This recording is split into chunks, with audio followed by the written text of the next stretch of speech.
Bienvenue sur le balado Cœur d'enfant, un univers où chaque instant est une opportunité d'éveiller notre conscience et où la magie de la spontanéité nous mène à reconnecter à notre essence la plus pure, notre cœur d'enfant. Bonne écoute!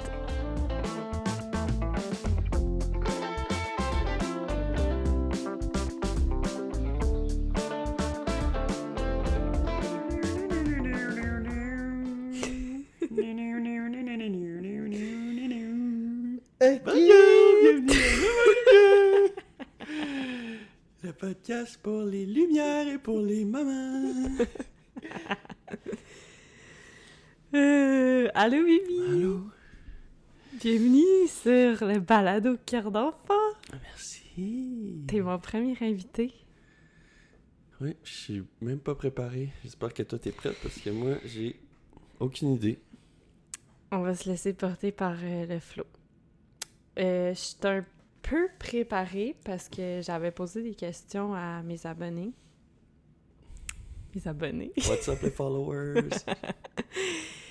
Puis on avait reçu des belles questions. Puis je me suis comme fait un petit plan à partir de ça, mais je veux nous laisser aller où est-ce qu'on veut aller. Puis c'est drôle parce que hier, on parlait de ça, de à quel point on n'a pas le temps en ce moment d'avoir une conversation sans interruption dans notre vie. Puis là, j'étais comme, là, on l'a. Oui, devant Devant des tout le monde. milliers de spectateurs. Des milliers de spectateurs. Mais non, mais ça a été une belle occasion de juste prendre ce moment ensemble, puis se parler, puis avoir une conversation Dans la juste tranquillité. dans la tranquillité, puis l'écoute, d'avoir le temps d'aller où on veut, puis de plonger dans des zones intimes. Je voulais commencer parce que, tu sais, dans les épisodes de podcast, là, les gens, soit que le host, il décrit un peu comme son invité avant de le laisser parler, mais j'aime ça comme... Je pense que j'aime mieux laisser mes invités se décrire un peu, puis parler d'eux, puis de les laisser comme aller dans la direction qu'ils veulent, sans nécessairement comme « qu'est-ce que tu fais dans la vie », puis là, qui parle comme de... Faire un CV de la personne. Ouais, sans nécessairement faire un CV de la personne, juste comme... Comment que toi, t'aimerais être décrit, ou comment est-ce que toi, tu te décrirais, comment est-ce que toi, tu te présenterais à des gens qui ont envie de te connaître? Ben, c'est difficile à décrire en ce moment parce que je suis en crise existentielle de je ne sais pas je suis qui, je sais pas je fais quoi.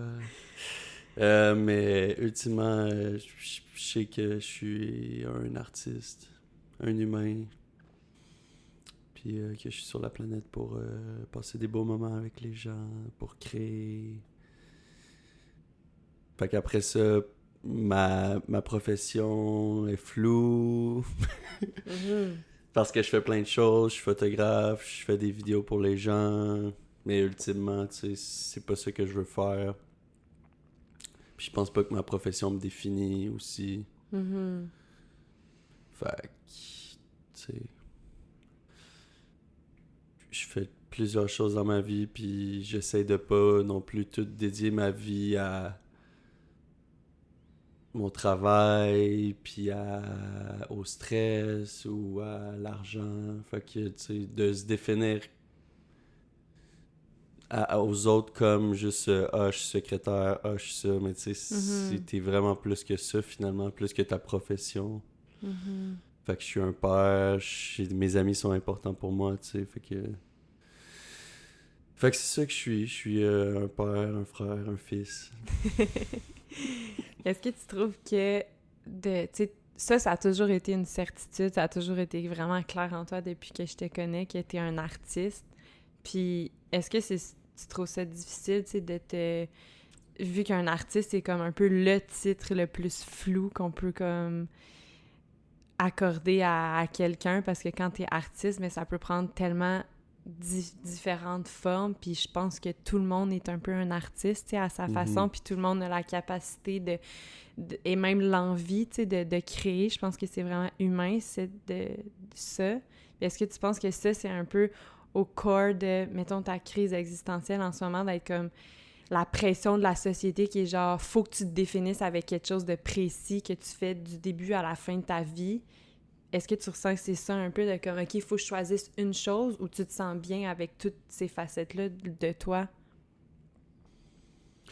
Ben, je ressens pas nécessairement de la pression de personne. C'est plus moi qui essaie de me définir, de définir mon chemin pour ma carrière. Parce qu'en ce moment, j'ai développé plusieurs habiletés dans les dernières années qui me mènent à une espèce de point que je peux prendre n'importe quelle direction. Mais que j'ai l'impression qu'il faut quand même que je choisisse si je veux clarifier mon identité pour aller chercher plus de clients ou pour développer ma business. Il faut que moi, je sois clair dans mon offre pour avoir plus de retour sur ça. Mais ultimement, tu sais, je me décris comme artiste à cause que je vis de mon art, à cause que c'est ce que je veux faire de l'art. Puis après ça, peu importe le médium que ça prend, ça reste ça que je veux faire. Fait que c'est pas nécessairement le titre ou la profession plus que le lifestyle ou genre le corps de qui je suis. J'ai toujours été un artiste. Après ça, ça sonne prétentieux de dire « Ah, moi, je suis un artiste, hein. » Mais comme c'est ça que je fais, c'est ça que je vis à cause de ça. Ouais. À un moment donné, il faut aussi assumer le fait que, comme je peux bien dire, je suis un photographe qui fait de la peinture, qui fait du vidéo, je fais du graphic designer. Tu sais, les graphic designers peuvent dire « Ah, je fais du graphic designer. » Je suis un designer. Mais d'être un artiste, ça a tellement une connotation comme hautaine ou juste comme... Moi, je suis un artiste, je vis de liberté, d'amour, mais comme, ultimement, les artistes, c'est ça qu'ils sont. Genre, ils sont plus que juste leur art ou leur profession. Ils expriment qui ils sont, puis ils sont reconnus pour s'exprimer. Tu sais, comme les musiciens. Ouais. Ils sont payés pour créer quelque chose. Là, c'est de la musique, ça s'appelle la musique, mais comme l'art, c'est de l'art quand même. Ils sont payés pour transmettre des émotions. C'est spécial, tu sais. C'est un peu ça c'est un peu ça ma quête, c'est d'être payé pour vivre ma vie, tu sais, d'être payé pour expérimenter, d'être juste de vivre moi ma vie puis de trouver un moyen de monétiser mes passions puis mes explorations. C'est comme ça que tu te sens en vie, c'est comme dans ces moments-là de création que tu te sens le plus toi-même. Puis c'est vraiment ta force d'être comme d'avoir des idées, tu sais, de toujours avoir plus d'idées, d'avoir des idées, puis c'est ça qui te freine un peu parce que t'as trop d'idées, puis là, t'es comme dans quelle direction je vais. Mais c'est quelque chose que j'admire beaucoup de toi, tu sais, que contrairement à plein de personnes qui sont comme ah, c'est quoi ma passion, c'est dans quelle direction je dois aller parce que je sens que c'est vide, toi, t'es comme vraiment supporté par le contraire, tu sais, t'es supporté par ton lot d'idées puis ton flow créatif tout le temps. C'est un overflow, mais c'est ça aussi. Ouais. Moi, c'est un boulet. C'est un tsunami. Moi, c'est un boulet, là, dans un sens que j'ai de la misère à avancer à la vitesse que je voudrais avancer parce que j'ai toutes ces idées-là sur mon dos. Comme. Je porte beaucoup d'idées. Mon sel, il y a plein d'idées. Quand je check mon studio, j'ai comme plein d'idées de direction que je pourrais prendre. Fait que ça me bloque. Mais après ça, c'est mon enjeu à moi. Puis il y a d'autres mondes qui ont d'autres enjeux, mais... Mais je trouve ça beau c'est mon problème, là, que j'en ai trop des idées. Ouais. Mais je trouve ça beau de t'entendre te décrire un peu comme ça parce que on dirait, moi, quand les gens me posent la question, on dirait que je bégaye, genre, toujours un peu. Je suis comme, il est photographe, vidéaste, il fait... Je suis comme, qu'est-ce qu'il fait? Genre, c'est quoi le titre? Est-ce que tu veux comme que ça soit attitré à ta personne ou ça réduit, tu sais, à... Pour moi, c'est comme si je suis pas capable de dire que tu fais ça dans la vie parce que dans ma tête, tu fais tellement plus de choses puis que ces termes-là, tu sais, photographe, vidéaste, ça te met dans une boîte Puis je sens ce besoin-là en toi qui est comme, tu veux pas être dans une boîte, justement, tu veux être comme un électron libre qui peut aller n'importe où quand il veut, puis qui peut changer d'idée, changer de médium, mais qu'au corps de toutes ces idées-là, c'est la création, puis c'est partager juste qu'est-ce qui se passe en toi, comme justement, tu l'as dit, n'importe quel artiste, que ça soit par la musique ou... Puis je trouve que c'est vraiment beau. Je sais pas pourquoi je pense à Charlotte Cardin en ce moment, mais à chaque fois, je vois des vidéos d'elle, puis elle est comme, je suis un artiste, comme, je trouve la façon qu'elle dit, elle l'incarne vraiment, il y a comme pas de puis elle en vit vraiment bien, puis c'est sûrement ça, mais comme, je pense que c'est en train de changer ça un peu, d'être comme, tout le monde est des artistes, puis après, c'est juste, si t'assumes que t'es un artiste, mais tu peux te dire, je suis un artiste, puis c'est juste vraiment beau, parce que je pense que... Tu as le droit de le dire si tu l'assumes, puis si c'est vrai. Ouais, puis... ouais. Juste à travers les années, ça a été ridiculisé, puis ça a été comme non, get-toi un vrai job, il faut que tu suives, il faut que tu ailles à l'école, il faut que tu fasses ça. Mais tu sais, le monde commence à... Puis aussi, tu sais, les artistes qui sont fous, comme Dali, ou juste comme Kanye West, qui se font pointer du doigt parce qu'ils sont, tu sais, il y a plein d'artistes qui ont des problèmes mentaux ou qui ont comme des déviances, genre extrêmes, mais qui fait en sorte qu'ils vont créer aussi de l'art qui va pousser les barrières à des extrêmes. De la marge, puis c'est là que t'as quelque chose d'intéressant qui brise les barrières de la culture puis qui font avancer l'art. C'est quand que les gens sont un petit peu plus loin que les autres. Mais pour avoir de l'art qui est extraordinaire, il faut une personne extraordinaire. Puis la plupart de ces gens-là sont fous un petit peu, tu sais. Puis ça fait longtemps qu'il y a comme... On pointe les artistes du doigt, mais ultimement, les gens les consomment. Fait que, tu sais, il faut aussi être honnête avec nous-mêmes de genre, tu peux bien traiter les gens de fous, mais après ça... Toi, tu consommes cette craziness-là. C'est ça, puis t'aimes ça, puis t'aimes que c'est cette musique-là qui arrive, ou t'aimes les choses qui sont hors de l'ordinaire, mais après ça, quand que la personne sort de l'ordinaire, tu dis « Ouais, mais là, ça se fait pas, ces affaires-là. Oui, mais cette personne-là, tu peux pas lui demander d'être normale si tu veux qu'elle crée quelque chose de spécial. » Puis ça, je pense que là, ça commence à se déconstruire tranquillement. Ouais, l'acceptation de la folie, puis de l'acceptation de ce lifestyle-là, qu'on comprend que ils n'ont pas besoin d'être nécessairement comme nous, ou ils n'ont pas besoin, puis il y en a du monde qui sont bien normales, qui sont sains d'esprit, mais qui sont capables de créer quelque chose de beau quand même. Mais c'est ça.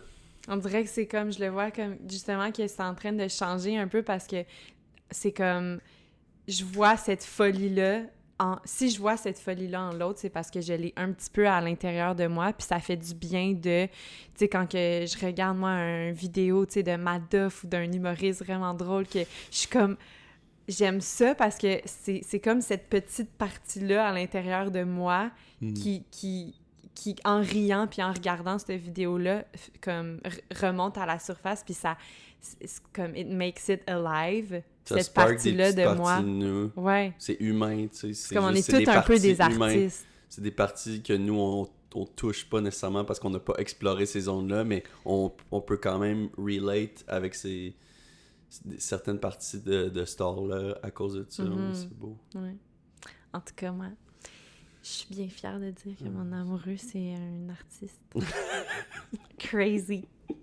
J'aime ta craziness. Si on rentre un peu dans plus notre parentalité, puis, ben, en fait, la dernière fois qu'on s'est assis pour enregistrer un podcast ensemble, c'était à ton podcast, parce que ça, c'est une affaire aussi qu'un de tes 1000 projets que tu as commencé, le Facteur Cool. Puis, Zippy, notre fille, elle venait d'avoir 1 an à peu près. Puis, je l'ai réécouté récemment pour comme me replonger un peu dans notre discussion puis de voir. Puis je trouve ça vraiment le fun qu'on ait ces moments-là qu'on a enregistrés ensemble, parce qu'on l'avait fait aussi comme avec ma grosse bédaine juste avant que j'accouche. Après ça, 1 an après sa naissance. Puis là, ben 2 ans et demi après sa naissance, avec 2 enfants maintenant. Fait que je trouve ça le fun comme de faire ces genres de pauses-là dans le temps, de s'asseoir, de genre faire un recap, de parler de où est-ce qu'on en est dans notre parentalité, dans notre relation, dans notre évolution, tu sais, de comment est-ce que ces titres-là ont changé notre vie. Puis on disait justement à la fin de ce podcast-là que, tu sais, c'était vraiment une belle année, puis qu'on était vraiment une belle équipe, que notre relation elle s'était solidifiée, tu sais, en devenant parents ensemble. Puis je trouvais ça tellement beau parce que je trouve qu'on est encore à la même place en ce moment. Puis on disait à la fin comme, tu sais, c'était tellement facile parce que notre premier bébé était full facile, puis là, on était comme, on va sûrement comme croiser d'autres défis, puis comme on est prêt à croiser ces défis-là. Puis là, j'écoutais, puis j'étais comme, boy, on en a-tu croisé des défis, tu penses? Avec la transition de 1 à 2 enfants, puis on reparlera de ça, mais ouais, on commence-tu par faire un genre de recap, tu sais, à partir de ce moment-là, on était à Montréal, puis comment que t'as vécu tout ça, toi, la transition? C'est ça, on était à Montréal, on a déménagé, on a su qu'on allait avoir 2 enfants, fait qu'on a décidé de se rapprocher de nos familles. Puis, ouais, je te laisse poursuivre. Puis comment toi, tu l'as vécu un peu tout ça, cette grosse transition-là dans nos vies, comme autant au niveau, tout ce que ça a impliqué de déménager, puis de quitter Montréal, tes amis, puis tout ça, puis de la transition ville, campagne, région et aussi 1, 2 enfants. Ouais, ça, c'est beaucoup de changements qui se sont faits, qui se sont passés comme à des moments différents, puis les challenges aussi arrivent à des moments différents. Mm-hmm. Comme on prépare le déménagement, on est excité, tu sais, ça vient toujours avec des vagues d'adrénaline puis d'excitation parce qu'il y a beaucoup de changements, puis moi j'aime ça le changement, ça m'excite quand il y a des choses qui se passent, tu sais. Fait que tout ça, c'était le fun. Après ça, j'avais un contrat avec TVA. Fait que là, je faisais le tour du Québec avec Guy Jodoin. Fait que tu sais, c'est aussi pendant tout ce moment-là, moi, j'avais plein d'affaires dans ma tête. Puis, j'étais pas physiquement à la maison quand Jack était sur le bord d'arriver. On finissait de préparer la maison pour son arrivée. Moi, j'étais comme 3-4 jours semaine sur la route. Fait que c'était une drôle de période aussi parce que c'était un contrat qui allait avoir une fin, puis on le savait, tu sais, que c'était pas ça notre nouvelle vie. Mais pendant cette transition-là, tu sais, il y avait tellement de choses qui se sont passées. Il y avait pas de stabilité encore, puis c'était difficile d'avoir comme un pied à terre. Puis là, après ça, Jack est arrivé, le contrat il a fini, puis les challenges se sont pointés comme peu à peu, puis sans qu'on s'en rende compte, tu sais, sneaky, genre, le bébé est là, le bébé est en santé. Tout s'est bien passé durant l'accouchement, tu sais, l'accouchement s'est fucking bien passé, les 2 premières semaines, c'était correct. Mm-hmm. Mais on s'est vite rendu compte qu'il était pas comme Zippy, puis qu'il pleurait beaucoup, puis que c'était vraiment plus difficile de le consoler. Puis après... Tout ça en même temps, il y avait Zippy qui, elle, vivait ses challenges aussi. Fait que, comme même si on a eu un bébé facile à Zippy, c'est comme s'il y a tellement de changements avec les enfants. Puis moi, j'ai pas été beaucoup confronté à des jeunes enfants dans ma vie. Fait que je comprends pas à quel point ça change vite. Mais comme là, je commence à avoir vraiment une bonne idée que faut pas que tu t'attaches à un good feeling ou un good mood ou un bad mood parce que tout change tout le temps. Ouais. Puis les challenges, ils sont constamment en train de changer. Genre, le challenge des 2 derniers mois pourrait genre finir aujourd'hui, puis là, ça va être d'autres challenges qu'on n'avait même pas vu venir. Fait que c'est difficile aussi de mettre le doigt sur c'est quoi qui est difficile en ce moment. Mm-hmm. C'est comme on commence à avoir plus un œil, à avoir plus une idée globale de c'est quoi notre challenge quand que le challenge il est sur le bord de finir. Ouais. Puis là, on commence à comprendre c'est vrai, ça c'est difficile à cause de ça. Mais là, finalement, ça va tellement vite puis évolue tellement vite. C'est comme Jack, là, il avait le ballon, il fallait toujours bouncer pour l'endormir. Fait que là, on était sur le ballon. Puis à un certain point, tu sais, c'était comme... On le faisait parce qu'on n'avait pas le choix, puis c'était comme, mais c'est ça le challenge. Puis là, une fois que c'est fini, Là, à un moment donné, il y en a plus de besoin, puis on est comme, ah, c'est vrai que c'était fucking tough quand on le faisait, mais là, c'est fini, puis là, il y a d'autres Il y a choses. d'autres choses. Fait Ouais. qu'on a même pas le temps de process, que là, finalement, ça finit, que là, finalement, on a un autre problème à attaquer. Ouais. Puis c'est difficile de se poser, d'être juste comme dans... Ben, il faut accepter, il faut juste avancer, tu sais, on n'a pas le choix d'avancer, puis on n'a pas le choix de juste figure it out, puis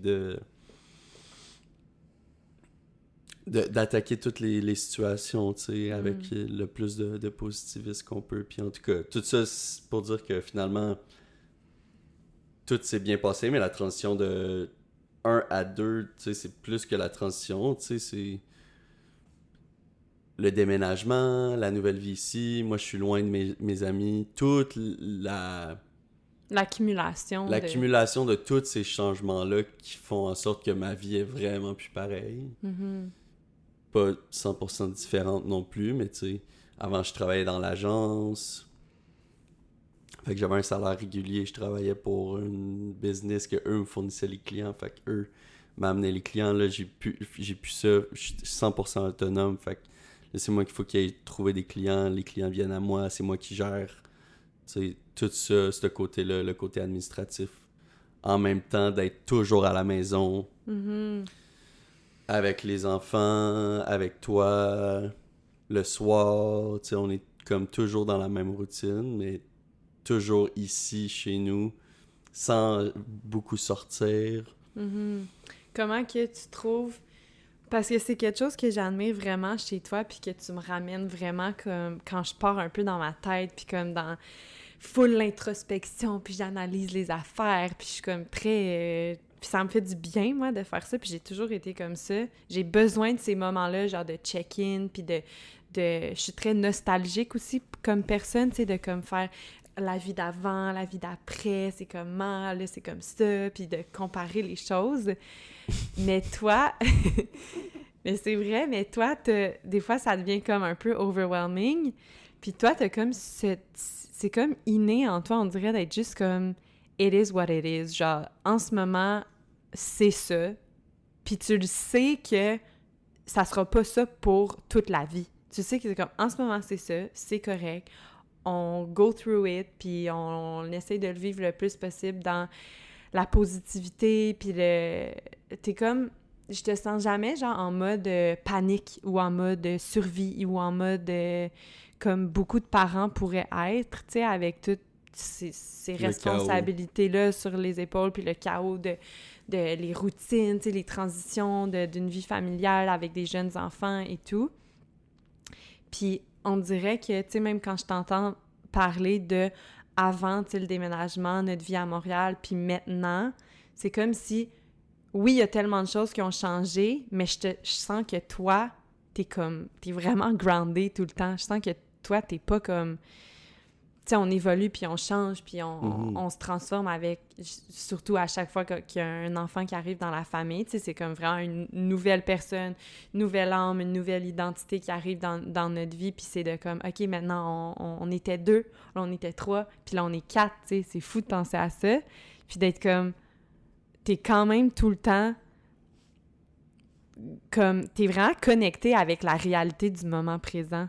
Mm-hmm. Puis ça, on dirait... Est-ce que c'est facile pour toi de... Est-ce que c'est conscient? Est-ce que tu y penses ou c'est juste comme naturel? Je pense que c'est un...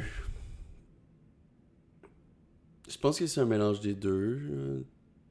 J'ai toujours vécu la vie au maximum, tu sais, puis j'ai d'essayer d'aller le chercher le maximum de chaque situation, tu sais, autant que je m'envoie un show, j'essaie, autant qu'on fait un rituel avec mes amis ou qu'on a des traditions, tu sais, en famille ou whatever. Des rituels avec mes amis, ça sonne bizarre. Mais comme une gang full spirituelle, mais en même temps, des rituels de drogue, mais c'est... En tout cas, non, mais toutes les expériences que je peux vivre, j'essaie toujours d'aller en retirer le maximum que je peux, puis à un moment donné, de toujours de focusser ses énergies sur OK, là, on essaie d'en retirer le maximum ou le plus d'une situation, tu sais, à force de faire ça, avec les gros événements de ma vie, ça commence à s'intégrer, tu sais, dans le moment présent. Puis aussi, à un certain point, tu sais, il faut comprendre qu'on n'a pas de pouvoir sur qu'est-ce qui s'en vient dans le futur. Ben, on a un pouvoir, mais je veux dire, on peut pas savoir exactement qu'est-ce qui va se passer dans le futur. Puis il est trop tard, puis on peut rien changer de ce qui s'est passé dans le passé. Fait que vraiment, tout ce qu'on a, c'est le présent. Fait que de focusser sur d'autres choses que le présent, c'est un peu une perte de temps. Puis pour moi, le temps, c'est la chose la plus importante. Parce que c'est tout ce qu'on a, tu sais. C'est tout ce qu'on a, le temps. Notre attention, c'est la chose la plus importante. C'est ça que les apps, puis la technologie le fait, tu sais. Les gens payent, les pubs, tout est pour avoir payé notre attention. pour avoir notre attention, tu sais. Tout le monde veut notre attention. Alors, notre attention, c'est la chose qui est la plus valuable, qui a le plus de valeur. Précieuse. C'est la chose qui est la plus précieuse dans le monde en ce moment, tu sais. Autant l'attention que tu vas dédier à tes amis, à tes proches, à toi-même, tu sais, le self-care. Fait que, tu sais, l'attention, c'est tellement important. Le temps, c'est tout ce qu'on a, que ça sert à rien. Tu sais, l'anxiété, c'est ça, là. L'anxiété, c'est soit penser au futur, soit penser au passé. Fait que l'anxiété, tout le monde est anxieux, tout le monde est... L'éco-anxiété, c'est qu'est-ce qui va se passer dans 20 ans, la planète, whatever. Ou d'avoir des problèmes de santé mentale ou juste des problèmes de dépression, puis de ruminer les choses que tu as faites dans le passé ou de ruminer des erreurs. Tout ça, c'est parce que tu es éloigné du moment présent. T'sais. Ultimement, si tu focuses sur le moment présent, hey, là ça va bien, là j'ai des amis, là je suis passé à travers ça, oui ça a été difficile, mais qu'est-ce que j'en ai appris, puis là maintenant on continue d'avancer, puis qu'est-ce que tu peux faire en ce moment pour être une meilleure personne, pour juste vivre, tu sais. Fait que c'est ça, c'est de focusser sur le moment présent. Moi c'est tout ce que c'est la chose la plus importante pour moi. Puis tu le fais bien parce que à chaque fois que tu vis quelque chose ou que tu es dans une certaine sphère de ta vie, que tu sois avec tes amis, avec ta famille, avec moi, avec tes parents, au travail, c'est comme t'es vraiment là à 100%. Moi, j'ai souvent l'impression de porter plein de chapeaux en même temps, puis c'est peut-être aussi une différence comme dans notre parentalité, dans juste nos rôles un peu qui nous sont attitrés, tu sais, de la maternité versus la paternité, tu sais, t'as certains privilèges, ou je sais pas si c'est des privilèges, mais c'est sûr qu'on le vit pas pareil, tu sais, parce qu'on n'est pas la même source de... On n'a pas le même rôle. On n'a pas le même rôle au sein de la famille, puis tout. Mais toi, c'est quelque chose que tu m'inspires beaucoup d'être comme... OK, j'essaye de plus en plus dans ma vie de porter un rôle à la fois, puis pas de me sentir mal, d'être comme... Là, je travaille, arrête de te sentir mal de pas être avec tes enfants. Puis là, t'es avec tes enfants, sois 100% avec tes enfants, puis sois pas en train de penser à ton podcast ou tes projets ou ton offre de service que tu veux écrire ou whatever, tu sais. Puis on dirait que c'est quelque chose que tu fais vraiment bien, puis d'être comme... Là, t'assumes tes décisions, tu sais, autant justement que ce soit le passé, que t'es comme, c'est dans le passé, je l'assume, c'est là, maintenant je vis le moment présent, puis j'assume aussi ce que je vis dans le moment présent, j'assume mes décisions d'être là en ce moment, puis autant quand t'es avec tes amis, t'as du 100% de fun avec tes amis parce que t'es avec tes amis. Dans ta tête, t'es pas comme « Ah, j'aurais pu être avec mes enfants ou avec ma famille », puis ça, c'est vraiment quelque chose qui est naturel aussi en toi, d'être comme... de pas te sentir mal, tu sais, de pas... Puis c'est drôle parce que t'es quand même FOMO aussi, ou tu l'es vraiment moins? Pas vraiment, plus vraiment. Plus là, vraiment, ouais. Là. Ouais, plus vraiment. J'étais FOMO à certains degrés, tu sais, quand on a comme deux possibilités qui sont vraiment alléchantes de faire comme les deux, puis après c'est juste une décision de qu'est-ce qu'on va aimer le plus faire, puis qu'est-ce qui va mieux virer, puis là finalement si on décide de faire quelque chose, l'autre idée nous semble encore comme une bonne idée, mais je pense plus vraiment à ça. Genre je suis plus vraiment FOMO parce que j'ai aussi notre temps depuis qu'on est parents, depuis qu'on est doublement parents, est encore plus précieux. Ouais, c'est ça j'allais dire. Tu sens-tu qu'il y a une espèce de avant-après devenir parent, que genre, tu t'es vraiment moins FOMO depuis que t'es devenu papa? Probablement que j'assume plus mes investissements de temps. Mm-hmm. Parce que, tu sais, si t'es FOMO de vivre quelque chose quand tu t'es plus dans le moment présent, puis là, tu peux plus enjoy à 100% qu'est-ce que t'as décidé de faire. Puis si t'as décidé de faire ça, ben, assume-le parce que c'est tout ce que t'as en ce moment, tu sais. Puis de pas vivre ce moment-là va juste t'empêcher d'avoir un good time.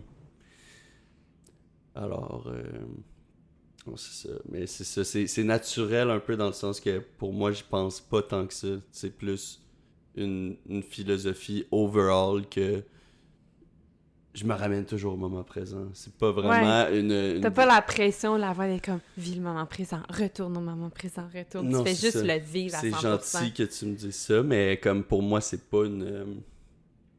c'est pas un travail, tu sais. Fait que c'est pas quelque chose que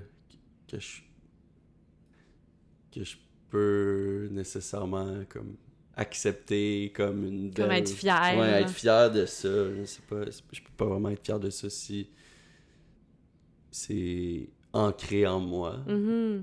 Ben, je pense que oui, tu peux. Être juste fier, d'en être conscient que comme toi, tu as une facilité à vivre dans le moment présent quand c'est vraiment difficile pour beaucoup de gens en ce moment dans notre société. Tu sais, ça va tellement...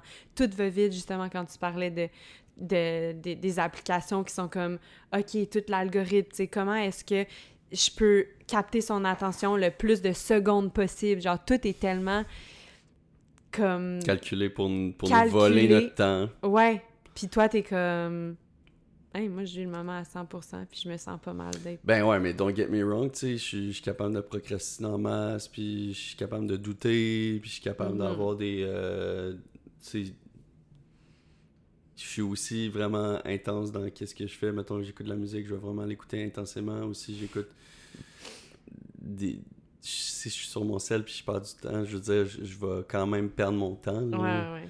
T'es intense dans toutes les... Je suis quand même, tu sais, je vais être focus. Je vais pas nécessairement... Je suis pas le genre à écouter un film puis scroller sur mon cell. Mettons, je vais écouter le film à 100%. Ou si je scroll, genre, je suis pas non plus à scroller puis à faire d'autres choses. Genre, j'écoute les vidéos attentivement. Ouais.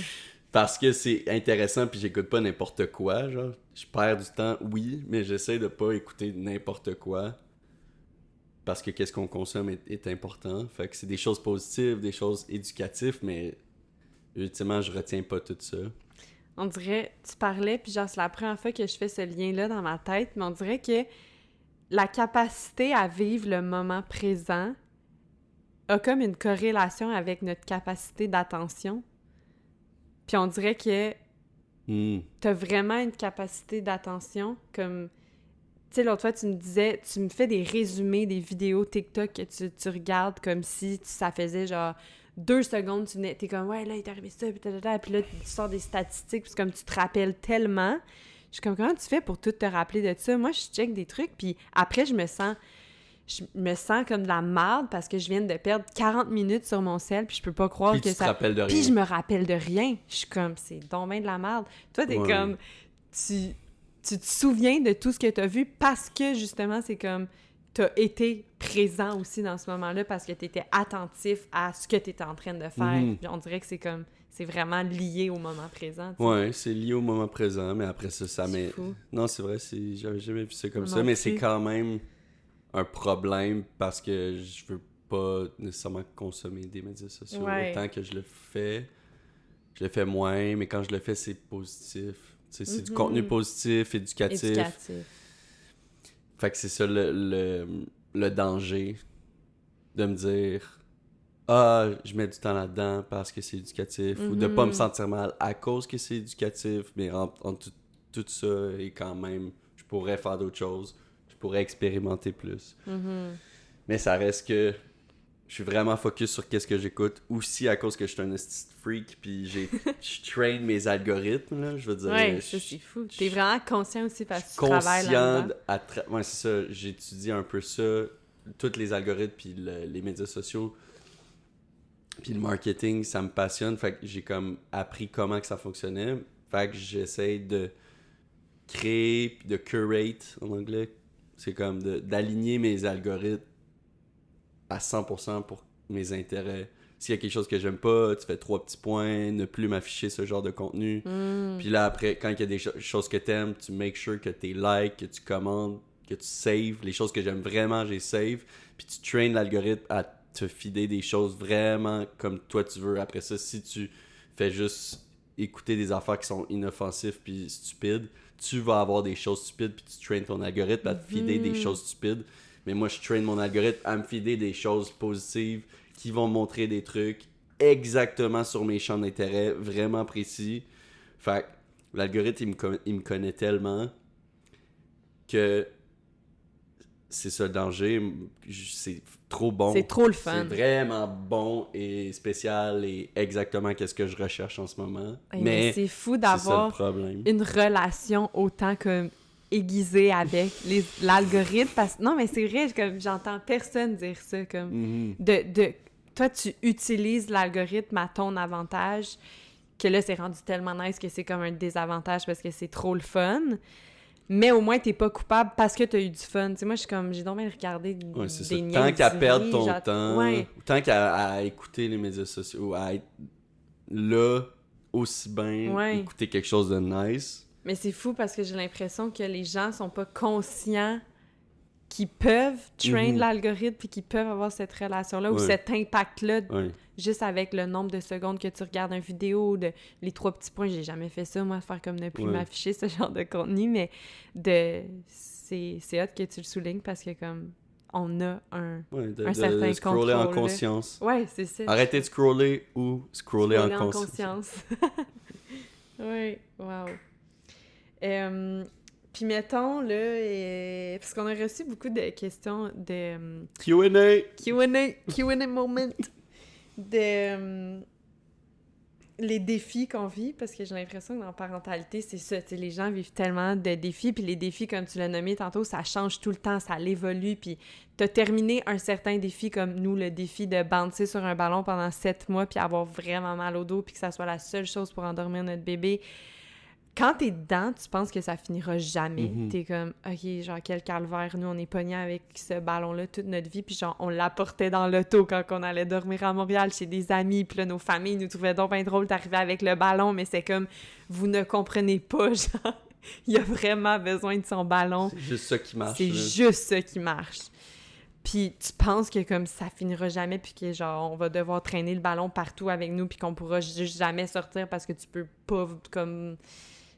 traîner ton ballon partout, là, tu sais, c'est comme, il s'endort en poussette, je sais pas, on va aux Zoos de Granby, il s'endort en poussette, c'est comme, non, faudrait amener le ballon aux Zoos de Granby, mais comme, c'est pas possible. Ouais, c'est ça. Puis finalement, à 7 mois, ça l'a arrêté. Mais c'est ça, puis après, ce défi-là, il passe, puis floup, il y en a un autre.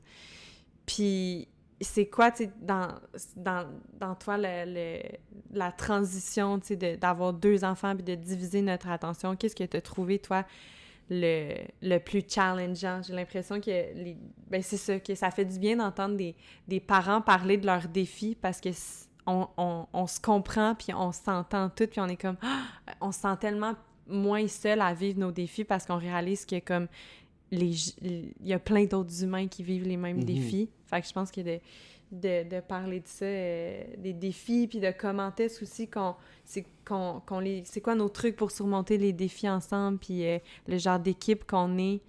Puis qu'est-ce que t'as trouvé tough, toi? Ou facile aussi, ou... là, on parle de défis. Défi, mais dans le sens que un défi mène, tu sais, sans nécessairement comme aller dans une direction négative, puis genre de chialer, puis genre, ça c'était tough, puis là, d'être comme, ça c'est un défi, ça m'a appris telle chose, puis tu sais, qu'on peut toujours... Les morales qu'on en retire. Ouais, les morales qu'on en retire, tu sais, de ces challenges-là. C'est sûr que le défi, il y a comme plusieurs branches. Si on y va comme par enfant... Le défi avec Jack, c'est il faut l'apprivoiser, c'est un nouveau bébé, fait que juste d'apprendre à le connaître, c'est un défi. Puis après ça, on se rend compte qu'il est vraiment plus sensible, il pleure beaucoup. Moi, c'est une des choses qui m'affecte beaucoup. Le pleurnichage, le pleurage, genre je suis pas capable d'entendre ça. Fait que pour moi, c'est un défi de juste comme go through it, puis d'accepter les pleurs, de le bouncer quand il pleure. Juste d'accepter, puis là, quand il y a Tilou qui pleure beaucoup aussi depuis qu'il lui est né, peut-être à cause que là, elle voit qu'il y a notre attention en pleurant. Alors elle a comme double down son pleurage qu'elle a jamais pleuré en 2 ans ou presque. Là, elle pleurniche à rien pour tout. Fait que là, c'est les deux qui pleurent pour... Puis comme, ça me dérange pas, puis je suis empathique quand c'est un pleur de bobo ou de tristesse, qu'il y a vraiment quelque chose. Mais tu sais, c'est pas c'est le pleurnichage. Quand que ça... Je comprends qu'eux, ils savent pas nécessairement comment nous l'exprimer, mais quand que le pleur, il est comme vide de sens, ou genre, c'est juste pour chialer, juste pour avoir notre attention. Puis là, les deux, ils se priment, puis là, les deux pleurnichent pour à peu près rien. Genre, je veux pas minimiser eux, qu'est-ce qu'ils vivent, mais ça, c'est difficile pour moi de juste entendre pleurnicher à longueur de journée. Fait que ça, c'est comme des défis personnels que moi, il faut que j'accepte, mais aussi, je sais que ça va fade away, puis ils vont grandir, puis ils vont apprendre à mieux parler, puis mieux communiquer, puis après ça, s'ils se pètent la gueule, puis ils pleurent, c'est bien correct. Genre. J'ai un seuil de tolérance, puis je comprends, tu sais, mais... Fait que ça, on vivait les défis avec Jack, d'apprendre à le connaître, il pleure beaucoup. Après ça, Tilou, elle a commencé aussi justement à être plus sensible, à vouloir notre attention d'une manière différente. Fait que aussi a commencé à l'exprimer d'une autre manière. Puis là, la nuit, elle voulait recommencer à dormir avec nous parce qu'elle voyait que Jack, lui, était avec nous. Fait que les dodos, c'était challengeant. Encore challengeant pour les deux, mais les deux à des stades tellement différents que les deux, c'est des enjeux qui sont pas compatibles et différents.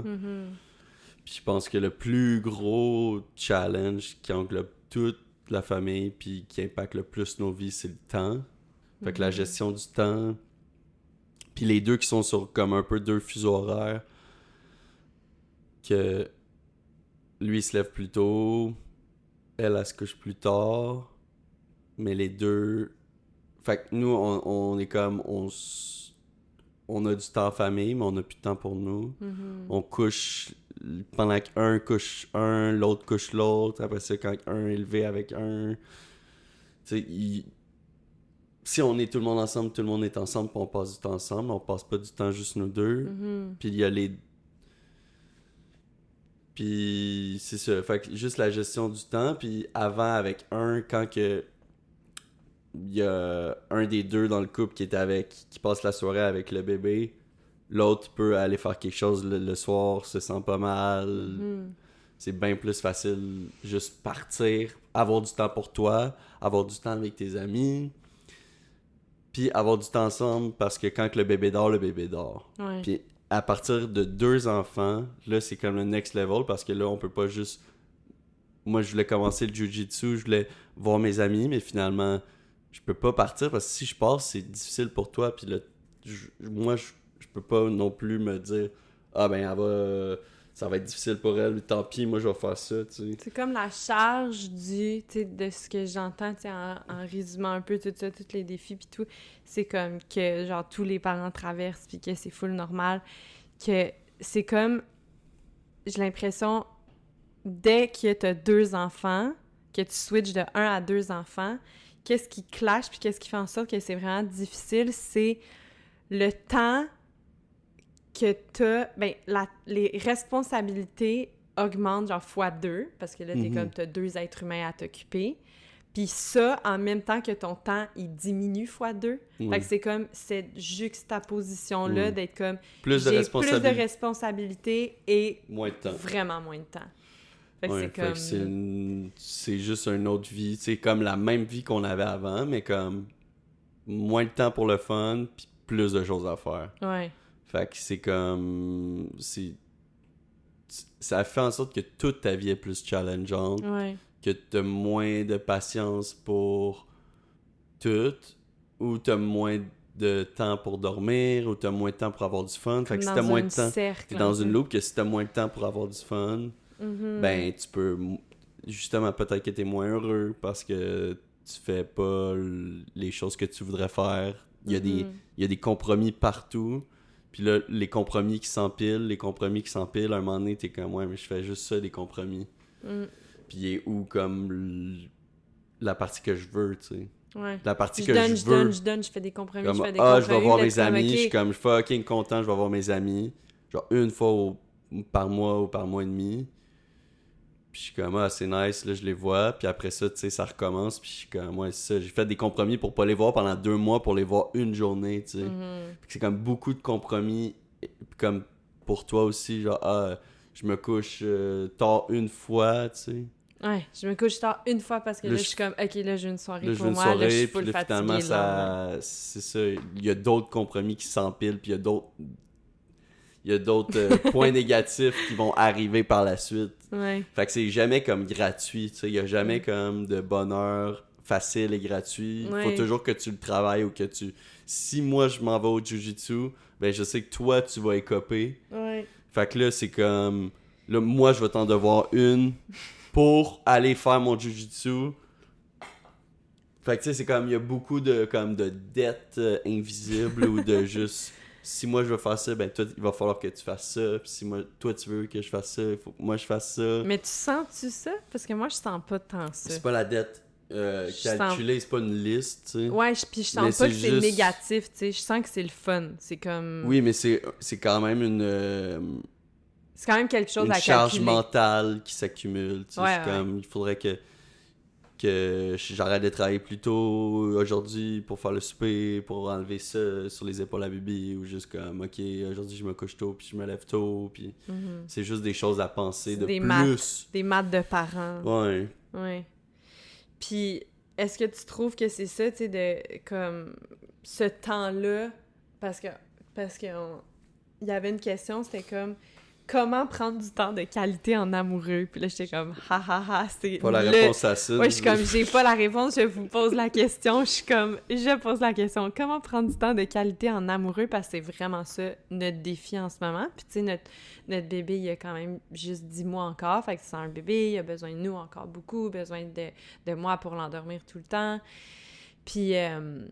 fait que j'ai pas on n'a pas la réponse, mais... Je reconnais que c'est ça notre défi du moment, mais tu sais, parce que tantôt, tu sais, de quel genre d'équipe on est, tu sais, en tant que parent, en tant qu'amoureux, comment qu'on surmonte les défis ensemble, comment je trouve, tu sais, oui, c'est un défi, puis c'est difficile parce qu'on l'a eu ce temps-là ensemble, puis moi, ce qui me... Quand ça me saute dans les yeux, c'est quand je vois mes amis. Parce qu'on est comme, à part mes amis à moi, maman, on est comme les premiers dans nos familles à avoir des enfants, puis tout ça. Puis souvent, quand on est avec tes amis, quand je vois ça, je suis comme, oh mon Dieu, ils ont tellement de temps pour se parler, juste comme revenir de leur journée de travail, d'être comme « Allô, comment ça va? T'as passé une belle journée? » Puis là, ils s'assoient, puis genre, ils s'ouvrent une petite bière, puis là, ils jasent, puis je suis genre... Rien faire. Oh mon Dieu, ils chill, genre... Rester dans le lit le matin, je suis comme, ils chill. Puis ça remet en perspective notre vie d'avant, tu sais, d'avoir des enfants, puis je suis comme « Oh mon Dieu, nous aussi, on faisait ça. Oh mon Dieu, notre vie, c'est tellement plus ça. Oh mon Dieu, on court après le temps pour juste avoir une conversation, tu sais, dans notre quotidien, sans être... Fait que c'est comme, ça remet en perspective ces moments-là, mais je suis pas comme, c'est, tu sais... Pas envieuse. Ben, oui, c'est sûr, parce que je trouve ça beau, puis j'aimerais ça avoir ce temps-là avec toi, mais je sais qu'en ce moment, on n'est juste pas dans cette phase-là de notre vie. Fait que je pense que c'est ça, c'est d'accepter qu'en ce moment, c'est pas ça le chapitre de notre vie, que c'est complètement différent, qu'on se dédie à notre famille, puis c'est la plus belle chose au monde, tu sais, de passer ce temps-là avec notre famille, puis de prioriser tout le temps la famille. C'est un sacrifice, Mais c'est un beau sacrifice, puis j'ai l'impression que dans notre couple, tu sais, de quel genre d'équipe on est, quel genre de team on est pour surmonter ces défis-là, c'est que on est vraiment, vraiment on se parle tout le temps, dans le sens qu'il y a jamais de non-dit, il y a jamais de... On n'accumule jamais rien, c'est comme, on se dit la vérité, on est franc, on se dit ce qu'on a besoin, on est capable de nommer nos besoins, comme, hey là, je suis comme, voyons, t'es bête, t'es-tu fatigué? C'est comme, hey, ouais, excuse, j'ai vraiment besoin de dormir, puis demain, peux-tu, toi, te lever, puis moi, tu sais, on est vraiment capable d'être comme upfront, puis de se dire les vraies choses, puis je pense que c'est toujours ça qui nous a... avantagé, tu sais, dans notre relation, même avant d'avoir des enfants, dans notre couple, de juste se dire les vraies choses, parce qu'on a vraiment bâti sur... On a été amis vraiment longtemps avant de devenir amoureux. Fait que oui, j'ai hâte de retrouver ces moments-là de lenteur juste ensemble, mais je trouve qu'on les retrouve quand même dans le slow living qu'on priorise avec notre famille puis les choix qu'on fait dans notre famille. Fait que c'est comme plus... Je sens pas que ce manque de temps-là, de qualité avec toi nous éloigne, mais je sens... Des fois, c'est comme, on se voit tous les jours, mais je suis comme, je m'ennuie de mon amoureux, comme je m'ennuie de Bibi, même si on se voit tous les jours, tu sais. Puis c'est aussi peut-être ça qui donne l'illusion, comme peut-être qui fait en sorte qu'on se voit, qu'on prend moins de temps ensemble à cause qu'on se voit tout le temps. On passe notre journée ensemble, pas côte à côte. Mais ouais, moi je suis en haut avec Jack. On puis, se croise toute la journée, puis on se parle toute la journée, mais on prend pas de moments parce qu'on en a pas beaucoup. Mais tu sais, c'est moins un besoin à cause qu'on est toujours ensemble. Puis c'est ça, hier on se disait comme... C'est juste pas naturel dans un couple ou en ce moment, parce que ça fait pas longtemps qu'on est parents, tu sais, puis qu'on a été... Comme on a eu 2 bébés comme en moins de 2 ans, tu sais. Comme nos enfants ont 21 mois de différence, fait que c'est comme Tilou a commencé à pouvoir se faire plus garder ou aller, mettons, une fin de semaine au complet chez nos parents, puis mais là, hop, on n'a pas vraiment vécu ça, genre, une fois, parce que comme justement, Jack, il venait de naître, fait qu'on était déjà parents de 2, puis qu'on a comme jamais vécu ces moments-là de lenteur, mais je trouve qu'on le prend, ce moment-là. Ça, c'est pas naturel d'être comme « OK, Bibi, je m'ennuie de toi, ça fait longtemps qu'on n'a pas fait une date, genre on va céduler une date. » C'est comme pas naturel de se céduler quelque chose parce qu'on avait le temps avant de le faire, tu sais, juste comme... On le fait tout le temps. On le fait tout le temps un peu, tu sais, puis on n'est jamais comme... Notre banque de moments d'amoureux est jamais vide, fait qu'on c'est juste le fun, puis c'est juste tout le temps des ajouts. Là, c'est comme si on est dans le négatif, puis c'est comme « Ah, OK, c'est vrai, faut juste se rappeler de le faire, puis d'aller chercher de l'aide, puis de demander à Mamou de venir garder les enfants pour nous. » Mais je trouve ça difficile de comme se céduler des rendez-vous, genre de couple. Mais, tu sais, c'est ça qu'on disait hier, comme on n'aura pas le choix. Puis je pense qu'on est rendu là dans notre parentalité d'être comme, OK, ben comme, faisons-le. Faut assumer le fait que c'est difficile, puis qu'on n'est pas capable, là, puis que ça marche pas en ce moment, qu'il faut juste... le faire. Aller au next step, puis caler le mettre dans l'agenda, là. Ouais. Puis, je voulais qu'on parle un petit peu aussi de... Parce qu'on avait une question, c'est comme... J'aimerais en savoir plus sur votre dynamique de couple, votre style de vie, nos rôles, les chapeaux qu'on porte. Puis, ben pour revenir un peu à notre vision du slow living, tu sais, puis de vivre puis d'incarner vraiment la simplicité, je trouve que ça, on le fait tellement bien dans notre famille, puis c'est vraiment quelque chose qu'on transmet à nos enfants. Tu sais, l'autre fois, c'était genre samedi matin, puis j'étais comme... on était juste sur notre terrain, sur le gazon, puis tu jouais de la guitare, moi je dessinais, tu sais, sur la doudou avec Tilou, puis c'était comme... J'étais genre, OK, personne fait ça, genre. Je suis comme, c'est qui fait ça? Je suis comme, en ce moment, nos voisins, genre, personne qui était dehors. On va au parc, il y a personne au parc. Ouais, c'est de prendre le temps d'être comme, hey, OK, nous, on s'est dit comme, on va vivre notre vie vraiment chill. On va dans la simplicité, puis je trouve que ça, on le fait vraiment, vraiment. Puis je trouve ça beau, ça, d'être comme, OK, oui, des fois, genre, c'est tough, ou on est quand même, tu sais, dans ces défis-là aussi de comme la routine, OK, prendre le bain, puis tout ça, puis on est des parents, puis c'est la vie, tu sais, mais... Faire la vaisselle, faire le souper, puis Ouais, la balayeuse à passer, puis laver des toilettes, là. Exact, Ça, tu sais, on c'est... n'est pas genre, on va rien faire, on va juste chiller. Mhm. Mais je trouve que ça, on est vraiment bon. On le Mhm. fait. Je trouve ça vraiment cool qu'on va porter Zippy quand il va à la garderie full tard, genre 9h30. On n'est jamais pressé de partir de la maison, de go, go, go, la garderie, on fait le lunch. Faut que j'aille au travail, il y a quelqu'un qui m'attend. Aussi parce qu'on est travailleur autonome, puis on n'a pas de boss, puis on choisit vraiment de vivre notre vie en conscience, en simplicité, puis lentement. Puis je trouve ça vraiment beau. Est-ce que tu as toujours voulu ça, toi? Est-ce que c'était clair que tu voulais une vie comme ça ou c'est comme arrivé un peu naturellement dans ta vie? Ben, Cette pour moi, c'est lenteur-là, juste puis... logique de vivre ma vie comme ça, puis j'ai jamais été quelqu'un de pressé, puis quelqu'un de... Go, go, go, on fait ça, puis...